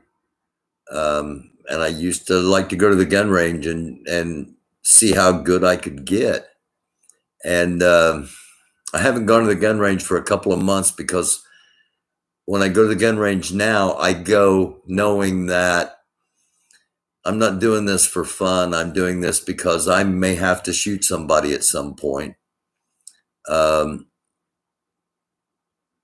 Because it's not safe to go to a Walmart. It's not safe to go to a Kroger. It's not safe to go to a mall. There was an active shooting at the San Antonio International Airport Thursday night. So it's, while the focus of these protests, and while it's easy for us to get our focus on the fact that there are police killings, and there are, a lot more killings are being done by non-police, and don't get caught up in the fact that that's a problem. Don't get so caught up in the fact that, hopefully these police will see now, if the dude walks on the George Floyd verdict, if the dude walks, then all bets are off. It is, I think, beyond anything we can even imagine happening, is what potentially will transpire if Derek Chauvin walks. Because there are 3 other police that were involved in that murder, and their trials are yet to come. And if Derek Chauvin walks, those 3 most assuredly will. So while the justice system is supposed to be fair and balanced, I would think the social repercussions of the magnitude of this case would have to be conveyed to those on the jury, simply because while it might perjure the jury, it might save the nation. Because if they do something that, well, I'm trying to get Unicorn Riot back up. That's why my talking's not as focused as it should be. And I'm going to let you all stay. Again, I don't have my glasses on at the moment. So I can't see what's going on in the chat. I can barely see. We back up. Okay, we are back up. All right, cool. All right, I'm going to sit back down for a minute. My headache's getting a little bit better, but I still got these things, like blurry things in my eyes. And I'll come back up and hop in the comments.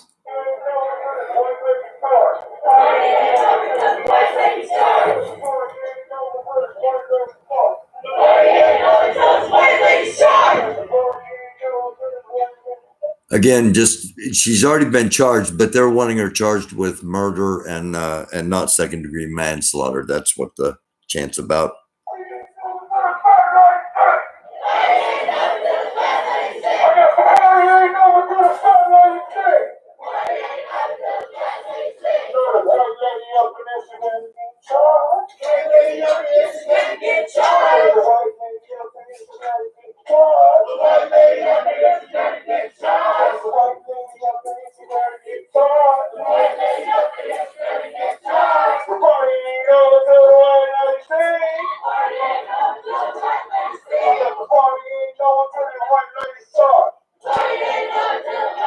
the party ain't over till the sun let it stop. The party ain't over till the sun let it stop. We ain't gonna hide this bitch retire on us. We ain't gonna hide this bitch retire on us. We ain't motherfucking going. What up, Nico?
sanitation. The 80 cents and I told them, okay, other show.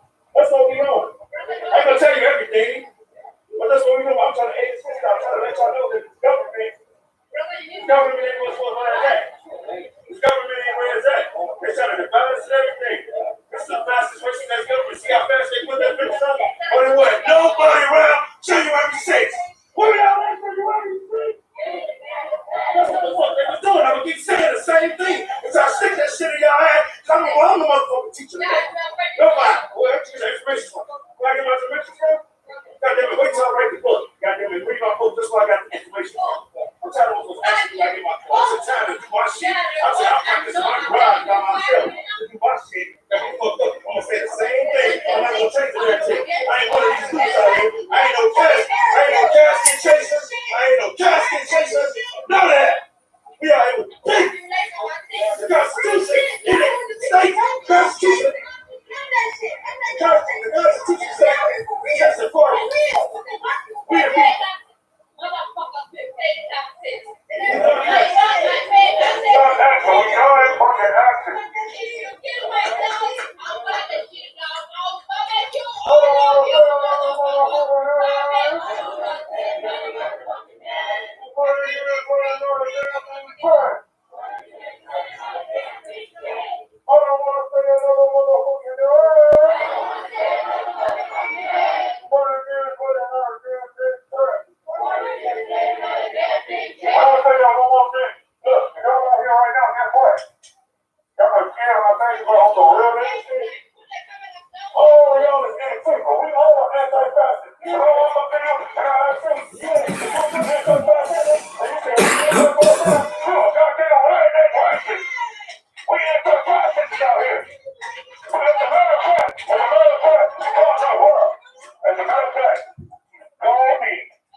Center here at the police station.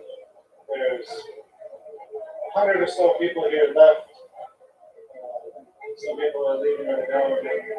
There is a curfew set for 11 p.m. The curfew is up now. It's past 11. You see the sign, Stop State Terror. People have umbrellas out here. And there's a special operations sheriff's vehicle.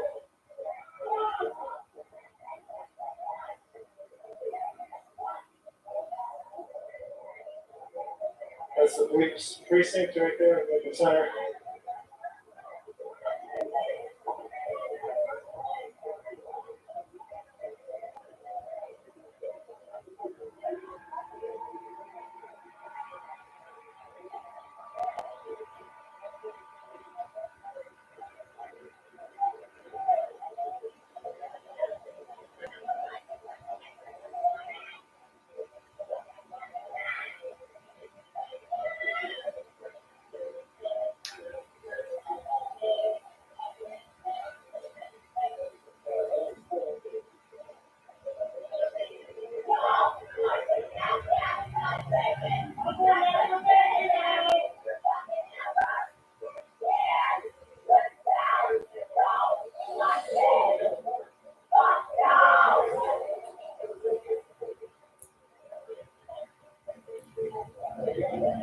See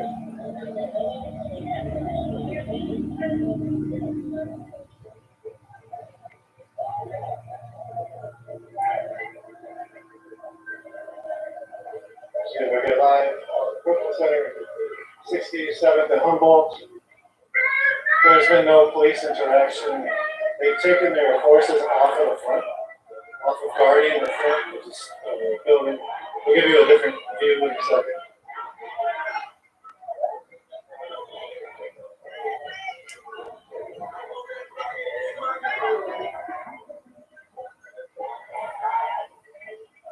Right when we come over here, there it goes. Police shining the light. Boy, turned it off. That was nice.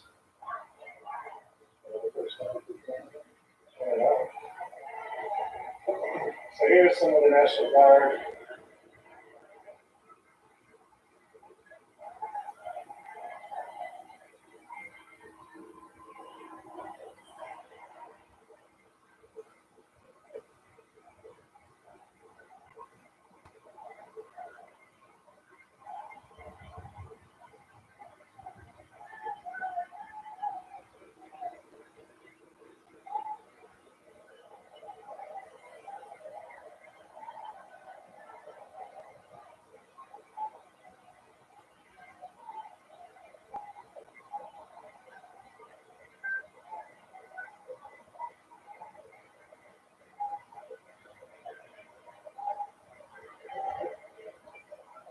There's a South Metro.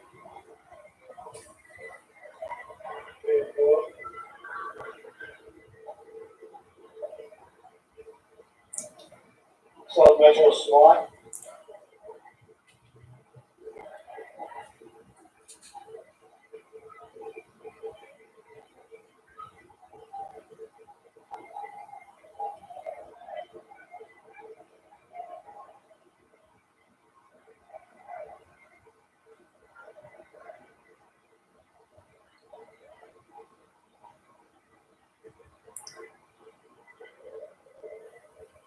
Sustained from the side of police station here in Brooklyn Center. Last few nights, police have been very violent towards the community as well as press. Hundreds of arrests, many people arrested for riot charges just for having self-defense materials like tear gas masks, a shield, other such masks.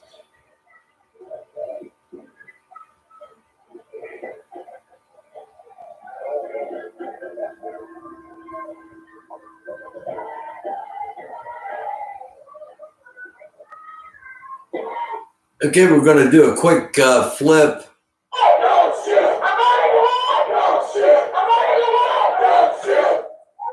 This is going on in Las Vegas.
Just an FYI, earlier today, there were protests in Boston, in Philadelphia, in Denver, Colorado, Salt Lake City, Utah, Troy, Ohio. So I've got another one up here of protests going on in Hollywood, California. I'm going to give a couple of more minutes here on Vegas, and then we'll Hollywood, they're just kind of standing on a corner. There's a bunch of them, but they're not really doing much. So I'm going to monitor that for a little bit here. We'll watch Vegas, and we will get back to Brooklyn Center. But I think that's going to end peacefully tonight.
Okay, I'm not saying there's anything wrong with it at all, but it looked like that was primarily a white march. Like I said, that's a good thing. This is what's happening in LA.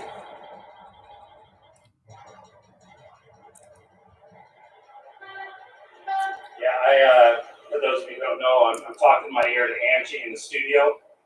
So that's what you hear me mumbling about sometimes. Usually when I want to make sure that you guys can hear me, I'll get in front of the camera.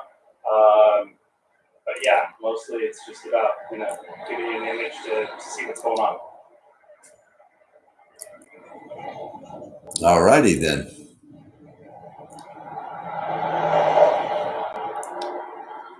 So this is LA, or actually Hollywood, I'm sorry.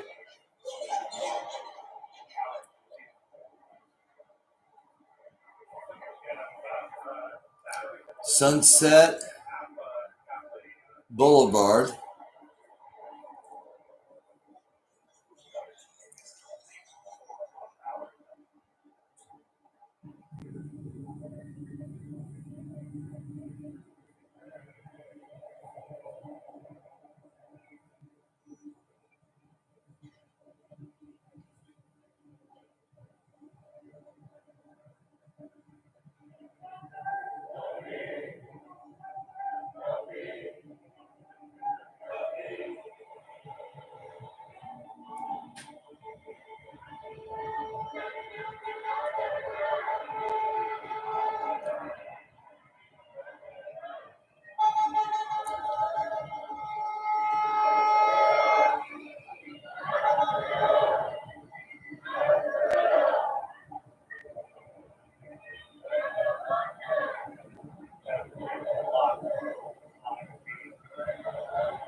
I don't know. That's.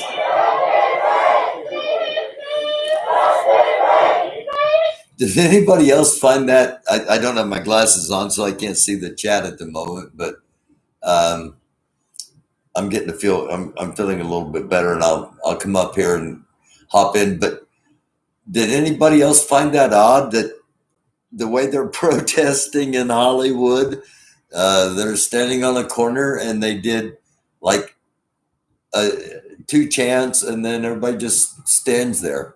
I don't know. I'm not being judgmental. I'm just making an observation.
A lot of conversation happening out here between the protesters.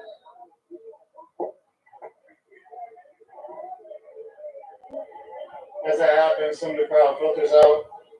But there's still about 100 or so people, as I was saying. Maybe a dozen or two left now.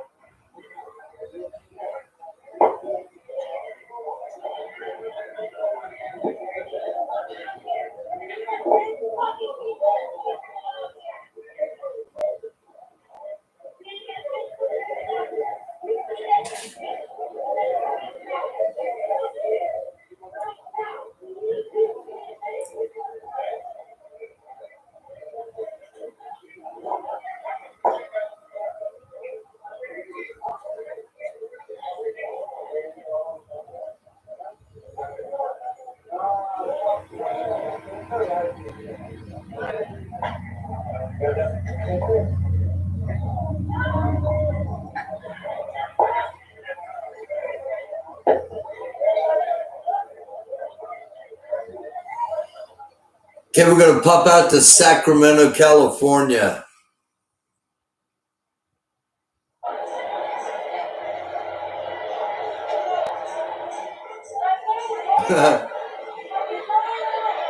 Oh, okay.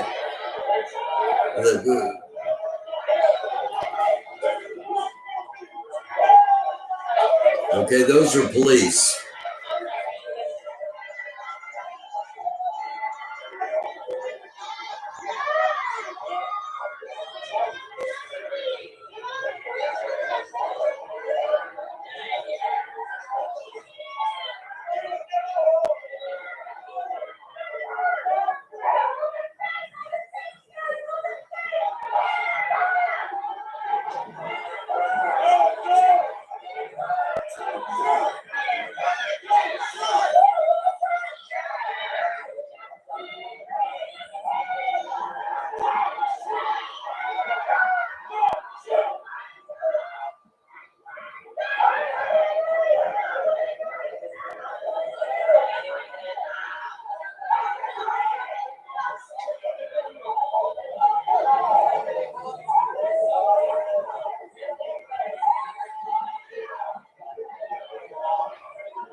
Okay, I'm not sure what's going on here. Police on bicycles there. Okay, here we go. I'm not sure why this is, why the focus is on the pavement. It could be because people don't want their faces shown, but I think it's a good idea. Let's hear it. Yeah.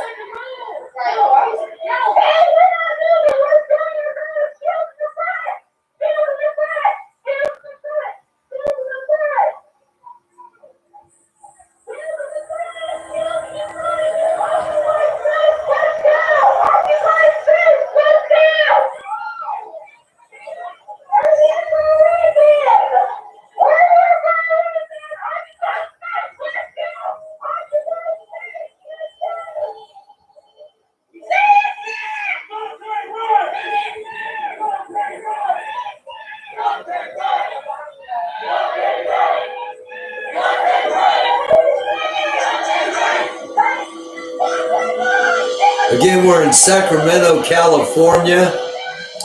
This is Black Zebra Productions.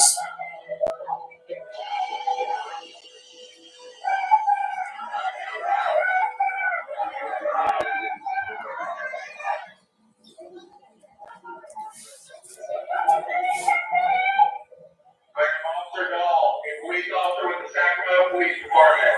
I hereby declare this to be an unlawful assembly and in the name of the people of the state of California. Order all those assembled at this location to disperse immediately. Those remain may be arrested. Disperse by walking on the sidewalk.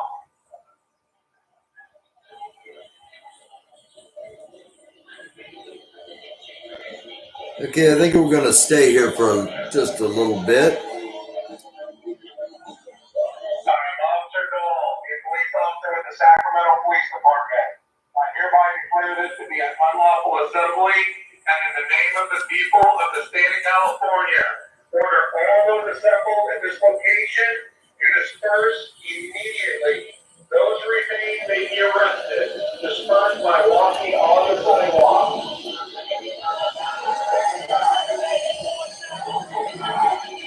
Okay, so they've got a barricade of wood with various sayings on it. I don't know if they're going to approach the police or if they are just waiting for the police to approach them.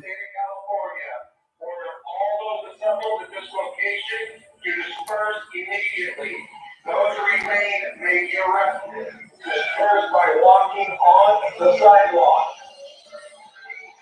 But I don't know. I think we're going to stay here. This could possibly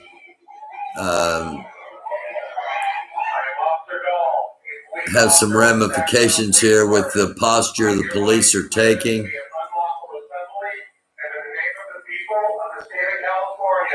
Order all those assembled at this location to disperse immediately. Those who remain may be arrested. Disperse by walking on the sidewalk. Yeah, they really don't have any choice but to walk on the sidewalk. You kind of get the street pretty much blocked, so that's effective, and it makes them look not as controlling by giving them an access to vacate.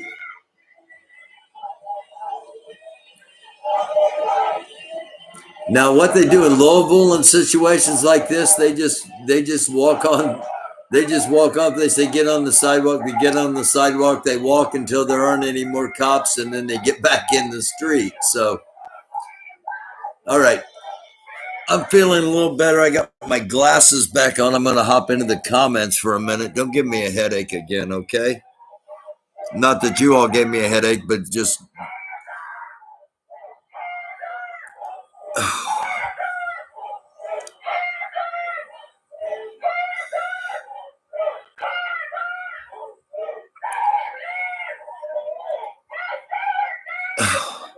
And if anybody's in here just trying to get a rise out of people, don't let them get a rise out of you. As long as there's no racism or hate, I've never actually removed a comment or blocked anybody, and I don't ever want to. So, I appreciate the respect. Is Puffin in here? I'm assuming Puffin's in here. I just saw Puffin. K Money's in here. Oh my gosh, Stone Dirty Sucks. There's a bunch of people in here since I Space Frog.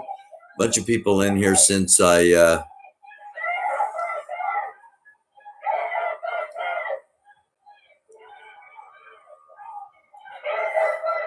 and to be fair, K Money, K No Money, KFC. Gave props in a comment in an earlier live. Gave props to Puffin when I had. I know. No, that's not K Money. No. Thank you, Warrior Captain. Good to see you. But K No Money gave props to Puffin when I had Denver on earlier, recognizing.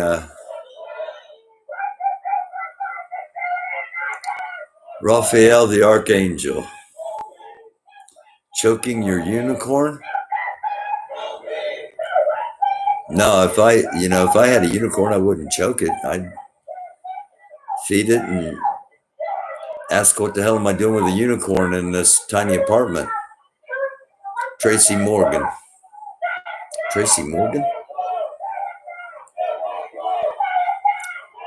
Tracy Morgan, I'm thankful Tracy Morgan's still with us. He almost wasn't. He got messed up.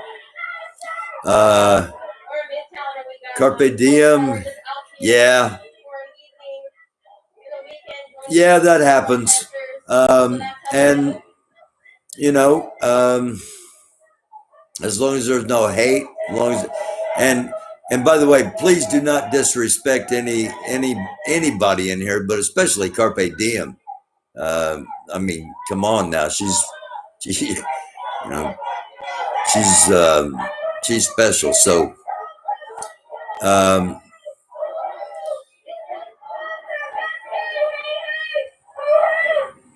Carpe Diem is too smart to be a detective. She's other things.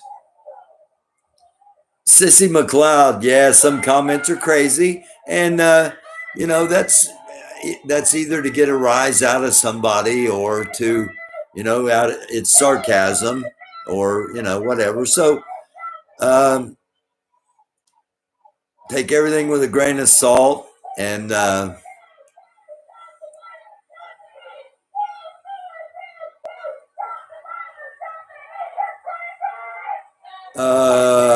what is my carry gun?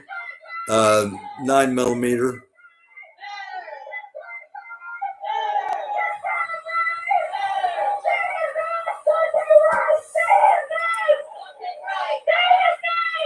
Oh.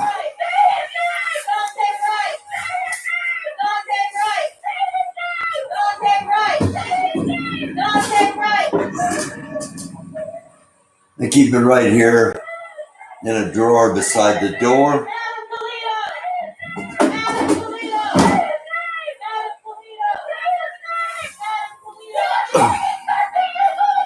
I keep it right there in the drawer beside the door.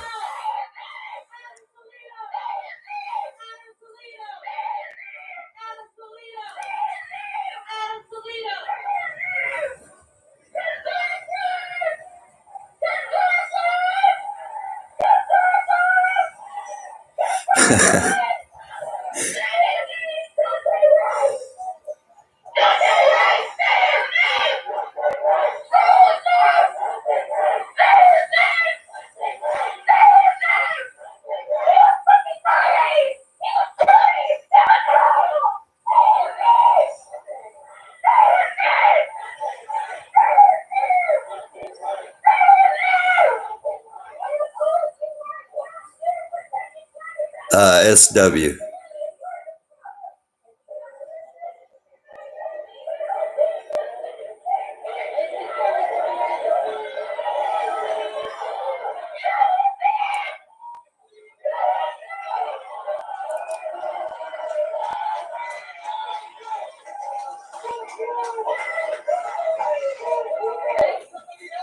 This is it's obviously a well-planned action in that it's at a location that's drawing a lot of attention.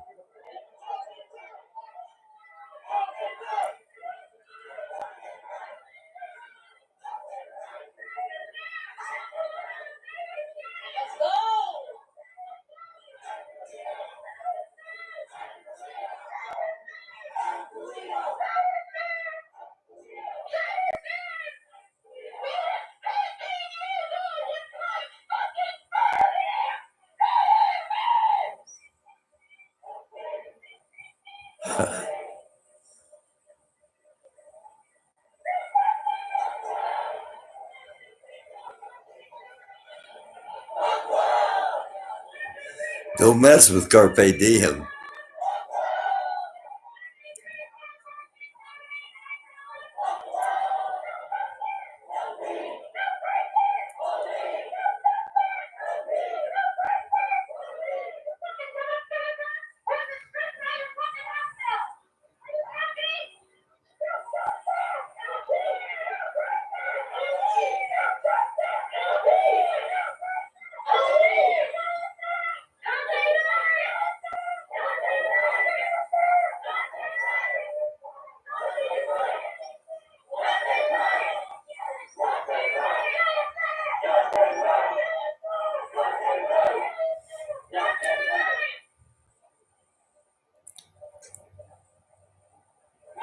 No, actually, I'm going to go ahead and say this. No, Carpe Diem and I have had 3 and 4 hour long phone calls. So, you know, she's got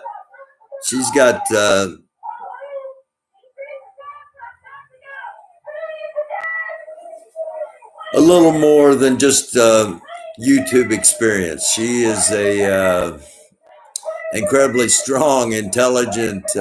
Well, I don't have to speak for her, defend her, or in any way talk her up. She does her thing and does it very well.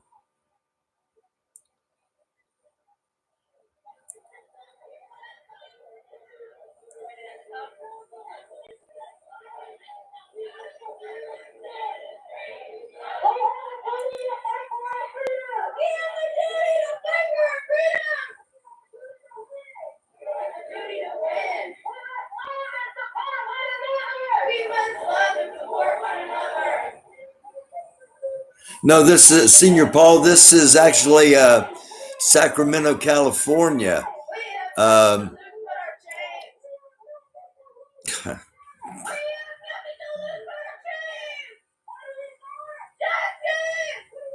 I look at no, this is Sacramento, California. Everything is relatively quiet, and there are, I don't know, maybe somewhere between 30 and 50 people left at Brooklyn Center.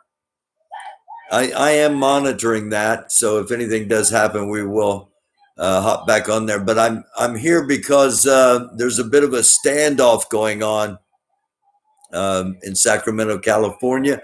It started out; it was just bike patrol, kind of following this group, and in the process of getting the stream up. The police had blocked the street off with just bikes, and now they've got motorized vehicles and a pretty significant presence. So we're staying here for a bit. I'm still monitoring, as I said, Brooklyn Center.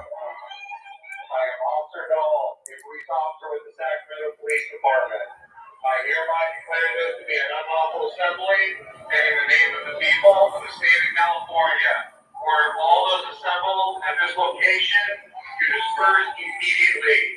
Those remaining may be arrested. Disperse by walking on the sidewalk. Refrain from throwing any items such as rocks, bottles, or anything else. You may be arrested. Do not use strobe lights, or you may be arrested.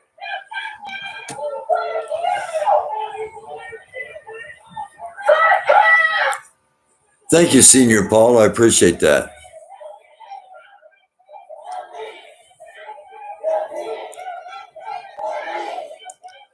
The chat gets a little eclectic at times.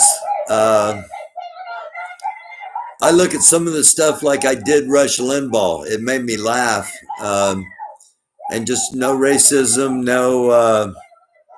no hate.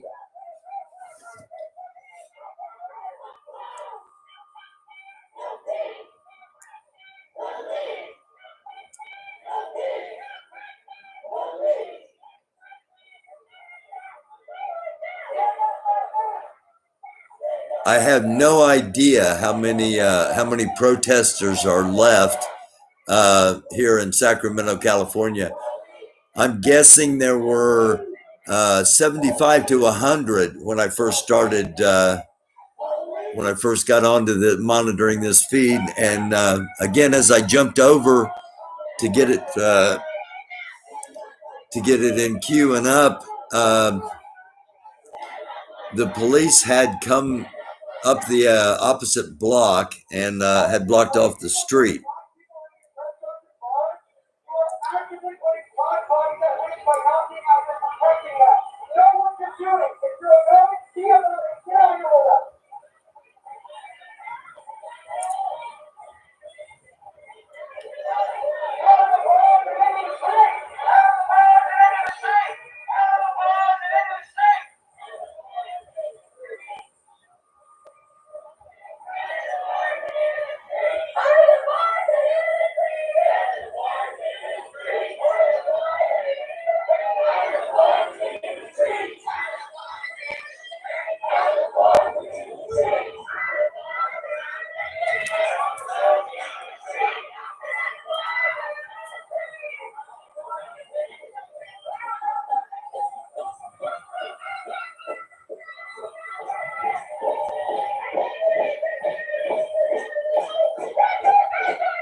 Adam Toledo, if he had a gun beforehand and they said, put your hands up, and he put his hands up and he didn't have a gun, he shouldn't have got shot.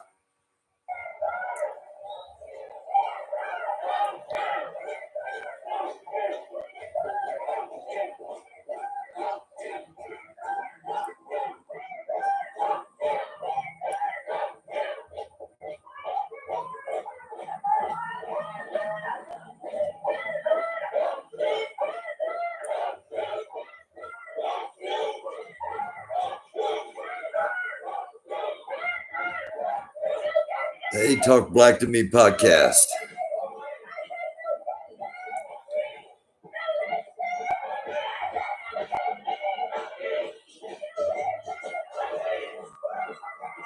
Yeah, Tanya, that's the thing here. Everybody's voice gets heard.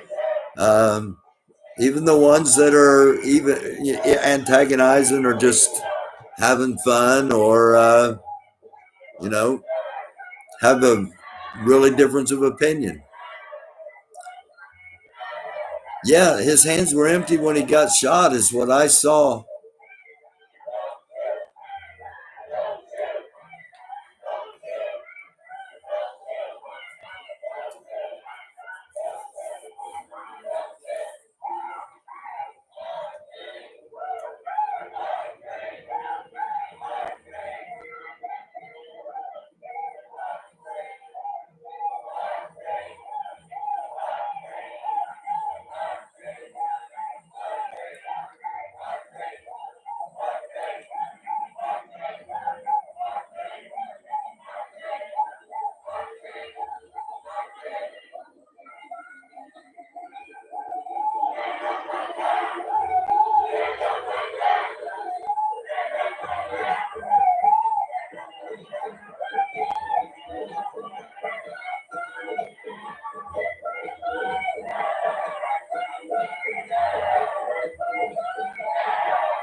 I'm going to take one quick look back at Brooklyn Center. I think it's about ready to be called a night there.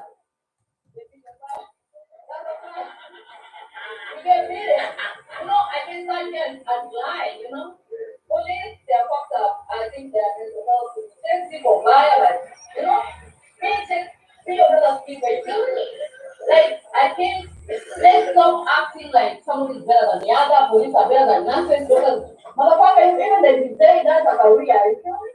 If I don't wanna work, if I ain't back in your house, if I wanna live in the street, motherfucker, let's just sleep on the street. If you don't wanna have it, motherfucker, leave me alone.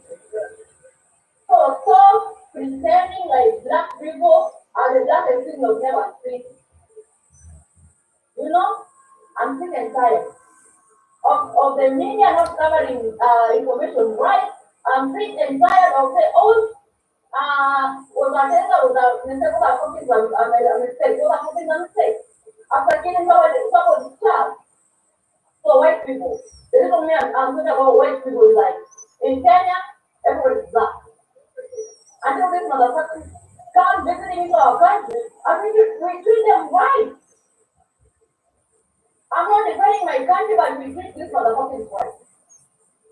You know? So for you to think like we are here, we are animals, we are monkeys, fuck United States of America. Be nice to everybody, rich, if you're gonna be nice. Stop pretending. It's high time to stop pretending. You're not cool with the motherfucking colors, that's why you need to advantage more than us. You know, somebody should say the truth. If it's freedom, let's go to the motherfuckers. You better understand this shit one by one. Stop being selfish. If I'm black, shit, I will go to work. Leave me alone. I can't trust my color. I can't use my skin.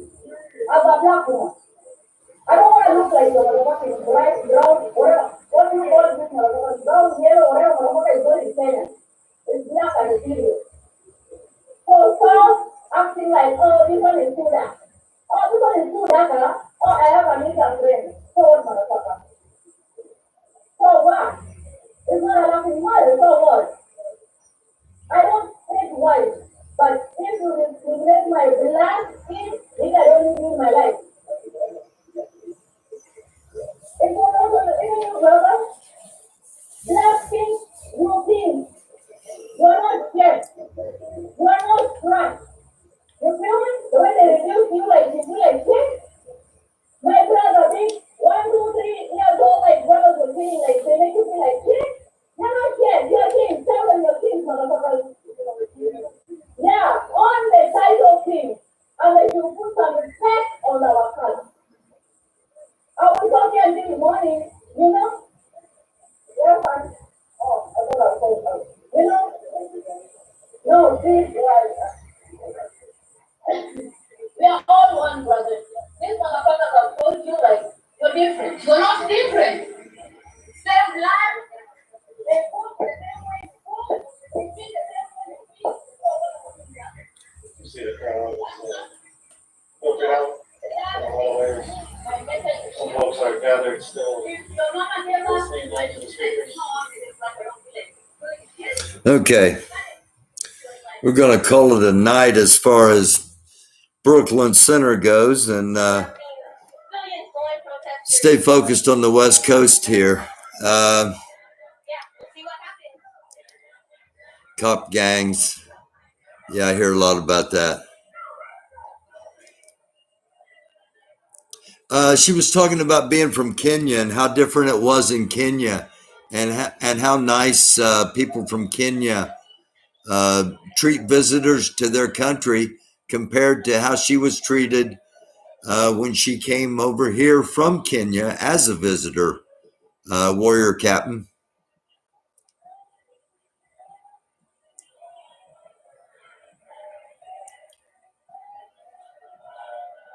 Okay, there we finally get to see how many protesters are left.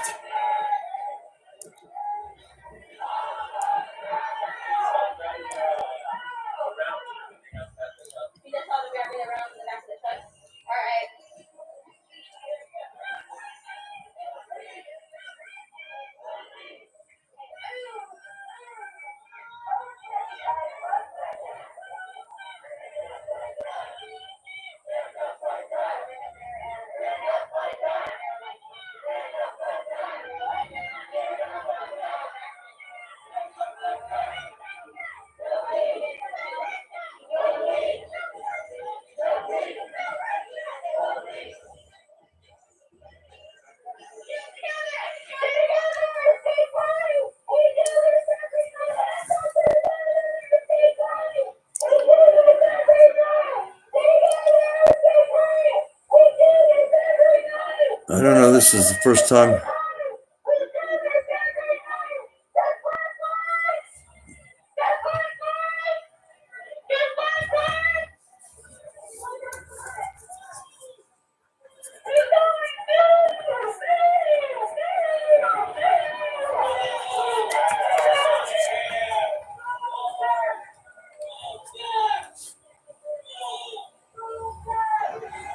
Okay, here they come.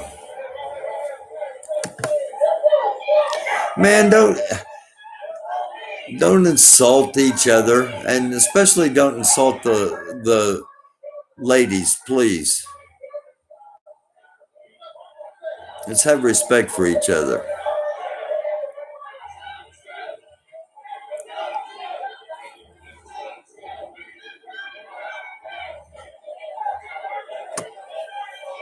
We may not all agree on how to get there, but we're all here because I think we all agree there has to be some things change.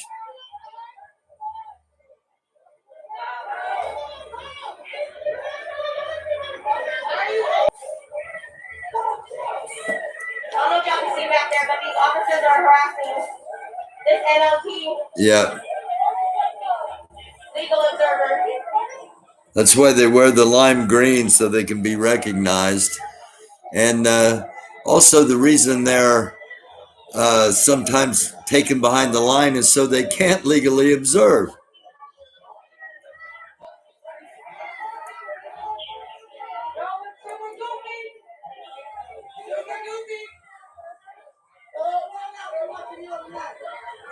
Super goofy. This last time you all wore fucking up so fast.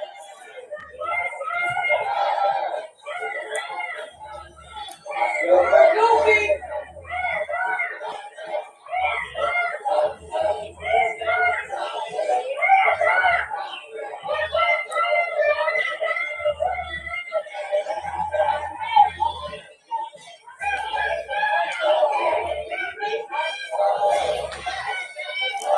What's your badge number? You can't say it for me? No? Okay, that's fine. 486. Alright.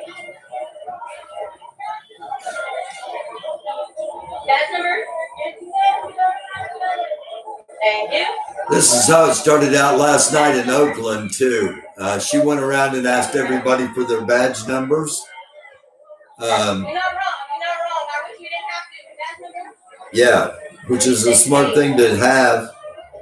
It's better to have it and not have to use it than find you've got footage of something heinous and you're not sure who did it. This is how y'all gonna be tonight. Okay. 216. That your badge number? And none of y'all want to give y'all badge number. This is on your uniform. That's what we doing. That's fine. 955. Maggie, they're moving.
Okay, now what happened last night in Oakland, a very similar situation.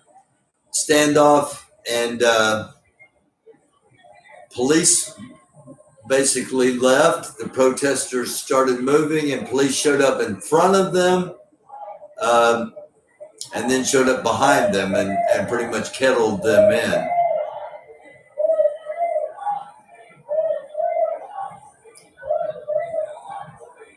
But they gave them the option of leaving on the sidewalk, and all the people in Oakland did last night. So, yeah, we had a very, I'm going late tonight, but I got off last night, and as soon as I ended the live, it started happening in Oakland, and I had to come back with another one. So we're just staying live for a while.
Okay, I got to give props to Hollywood. I was making fun of them. Now they're out in the streets. Then you'll see how much you hate it. This is Hollywood, California.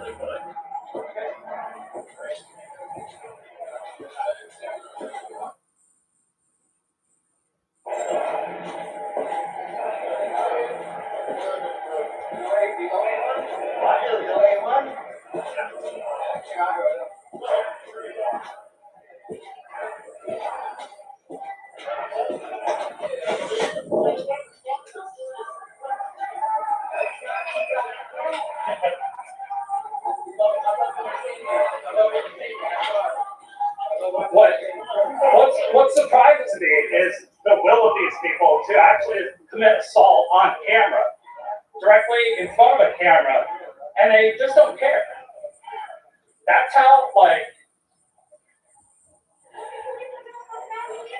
what? Right.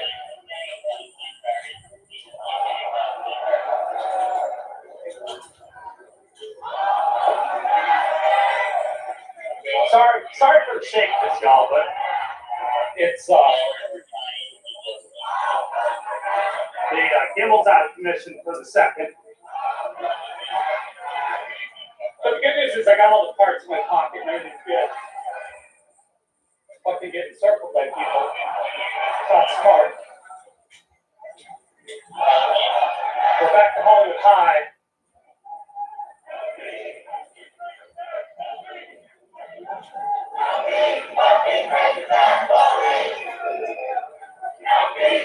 You should be ashamed of yourself as a journalist for allowing things like that to happen in America. Your journalistic freedoms are next. Yeah, it's amazing, isn't it?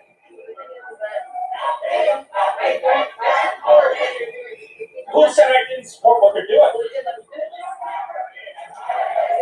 Right, I appreciate that. You've seen me around my block, you've seen what's happening to me being out here. Sure, sure.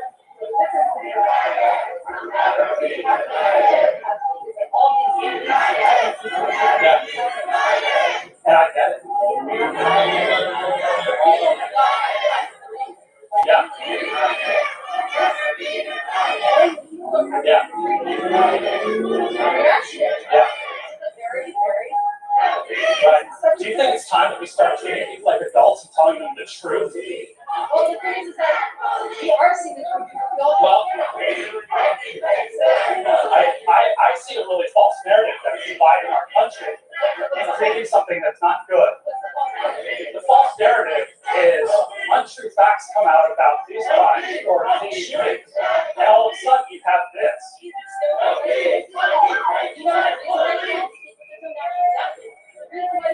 Why do we fix that? Well, the Washington Post had it. Right. We don't do. Okay, there's two journalists, so-called citizen journalists, arguing with each other. We're back in Sacramento because I have a feeling the police are going to show up in front of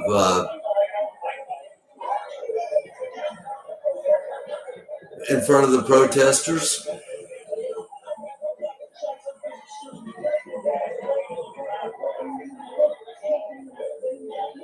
Well,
okay, well, this isn't even showing anything but the street, so let's see if we can pop back over to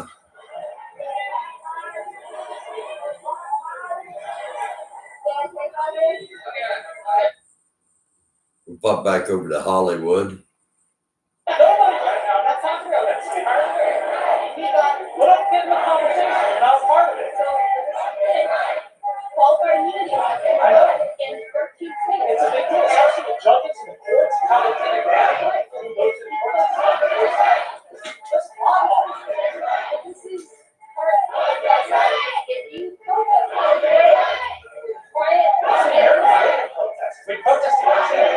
Imagine if all Americans got together on something, we wouldn't be in touch. We would change everything ourselves. But the politicians and the people who are running this place don't care about They don't care about any of these people. I mean, Maxine Waters just called for violence. How does that help?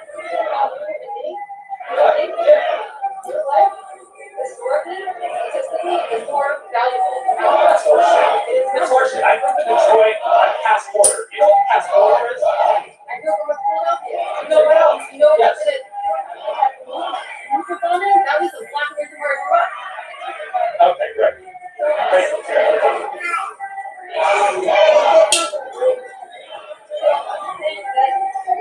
Unless you can understand that Yeah. black and white experience is very different. I don't disagree with that. I don't disagree at all. But you know what? I was called the only white guy in Detroit because I hung out with people who couldn't believe I still lived in that city. You know why you're like that? It's no, it's definitely what person would say that. Nobody's gonna say that. I was not participating. It's historical. It's historical. And it's okay. But that's 200 years ago. We're talking about 2021. I know. We're in a time where we shouldn't have famine. We shouldn't have all these other things that are happening. We shouldn't have countries destroying one another. We shouldn't have genocide anymore, but somehow we do. And you wonder why? Because nobody can get their shit together. Hey, the commentators having a little bit of a meltdown here. They all do. They don't even know why I'm announcing. They just have to use the term. How do you think that helps anybody? These cops aren't bad people. They don't come out of their homes and go, oh, I'm gonna kill fucking everybody. That's just horseshit. They don't encourage you. You have to understand how law works, how police work.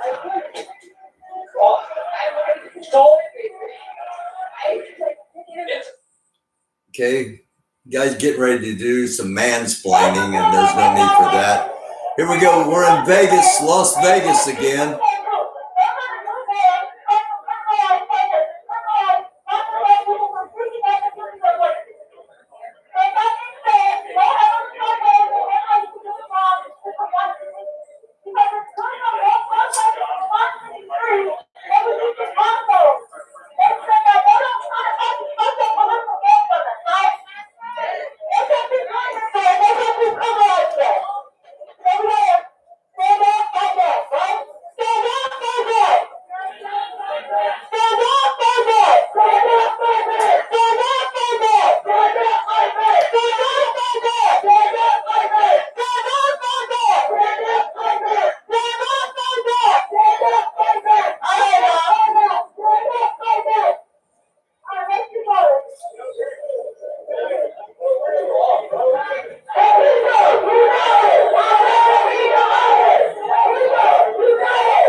This is Las Vegas, Nevada. Protest underway, and we've been going back and forth between Las Vegas, Sacramento, and Hollywood.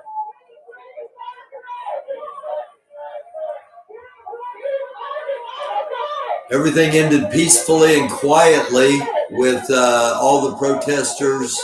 A handful remain in Brooklyn Center, and something else may be brewing in Brooklyn Center. Something else may be happening coming up.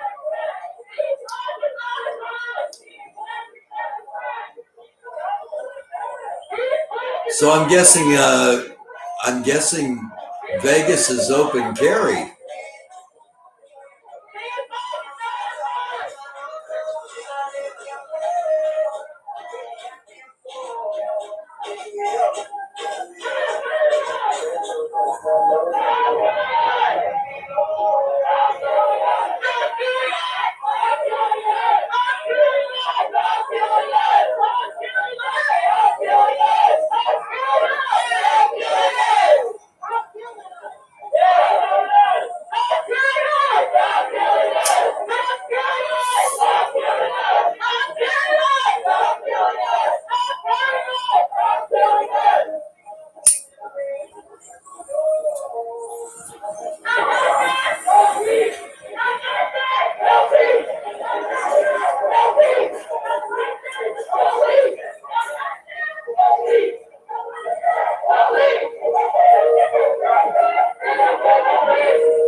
going to Sacramento, California.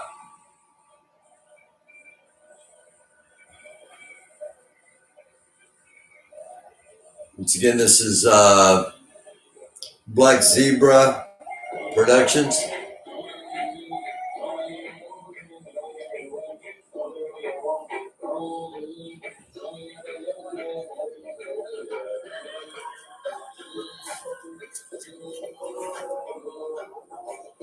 And it appears the police are ahead of them. I don't know if they're going to shut them off.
Going to cut away from the protest for a second for a video here. A white guy drives away from police, dragging an officer and striking him with a hammer, but was not shot. It's important to note this event happened in the same state where Duante Wright was fatally shot by a cop who mistook her taser for a gun. If you want to stay up to date on bottle stories like these, please hit that subscribe button down below. Police in Hutchinson, Minnesota were called to a home improvement store because Luke Alvin Uchi Blues refused to wear a mask. Luke hit an employee with a piece of wood before running away. The police found him in a nearby mall parking lot. Luke ran 2 police cars and began to flee the scene with the cops still hanging out the side driver's door. Hutchinson PD says Luke struck his head with a hammer before coming to a stop. He was arrested for first-degree assault, and the officer is in stable condition. Barry, you're gonna get in trouble. Barry, they're gonna hurt you. Barry.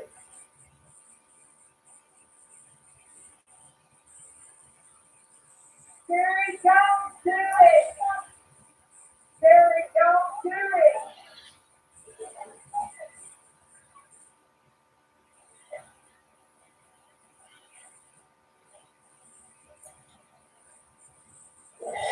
The event reminds me so much of the December 2020 incident in Ohio where a white suspect threatened to shoot a police officer before speeding away. I need you to relax for a minute. I'm gonna shoot you this month, and that's a crack talk. That means the body cam. You know this? Yeah, the fans broke up. Fans broke up. Fans broke up. You need to get out of the car. I cannot walk it. You cannot help it. It's constitutionally on. I see that. You have to check it. I can see it.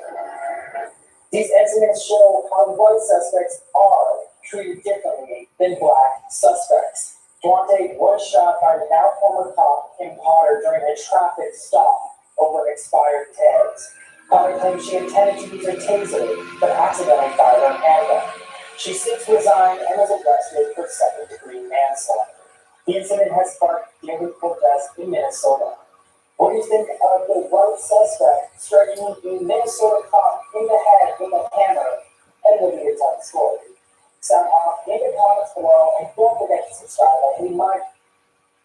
Okay, so something I wanted to share with you, and since we had a little bit of time, I thought I would do so.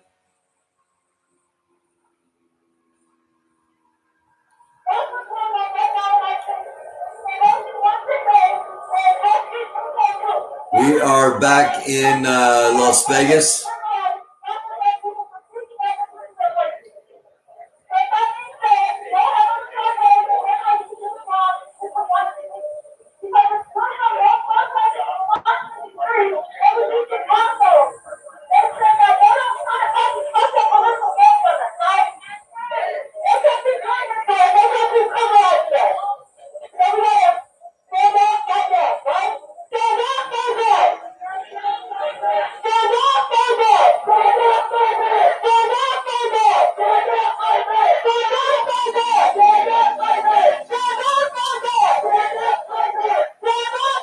By the way, in Hollywood, police arrived on foot, and the streamer is a bit of a right-wing streamer.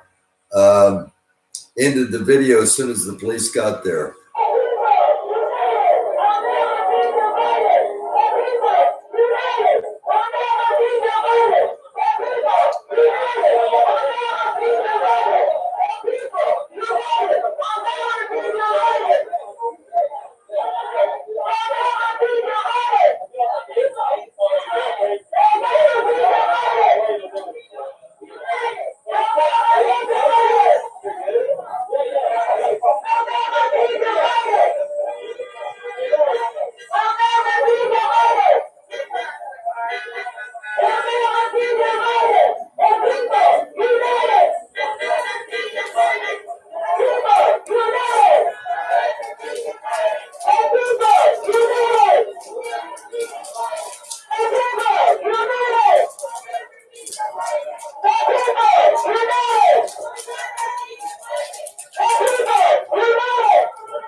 Going back to Black Zebra Productions in Sacramento.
We're back in Vegas.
Take one quick check back in.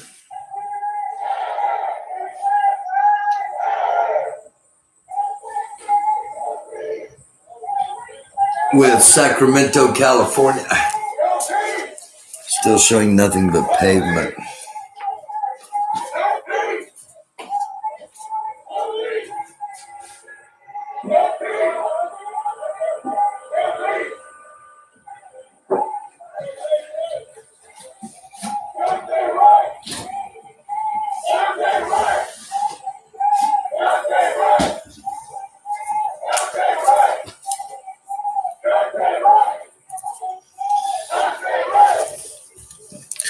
All right, so everything seems to be going smoothly everywhere. So I'm going to go ahead and stop the show for the night. Been on for almost 4.5 hours.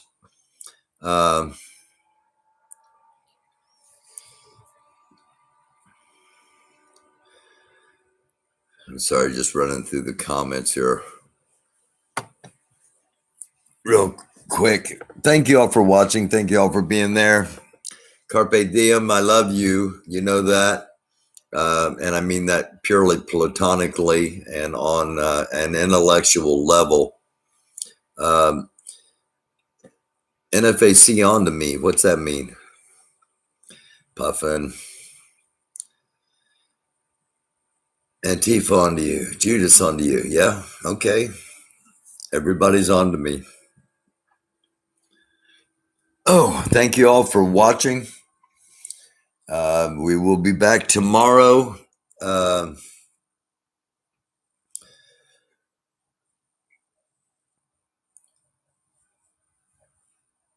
not sure exactly what time I'm going to be on tomorrow. I'm going to be monitoring, and Reverend Jesse Jackson is supposedly going to be back in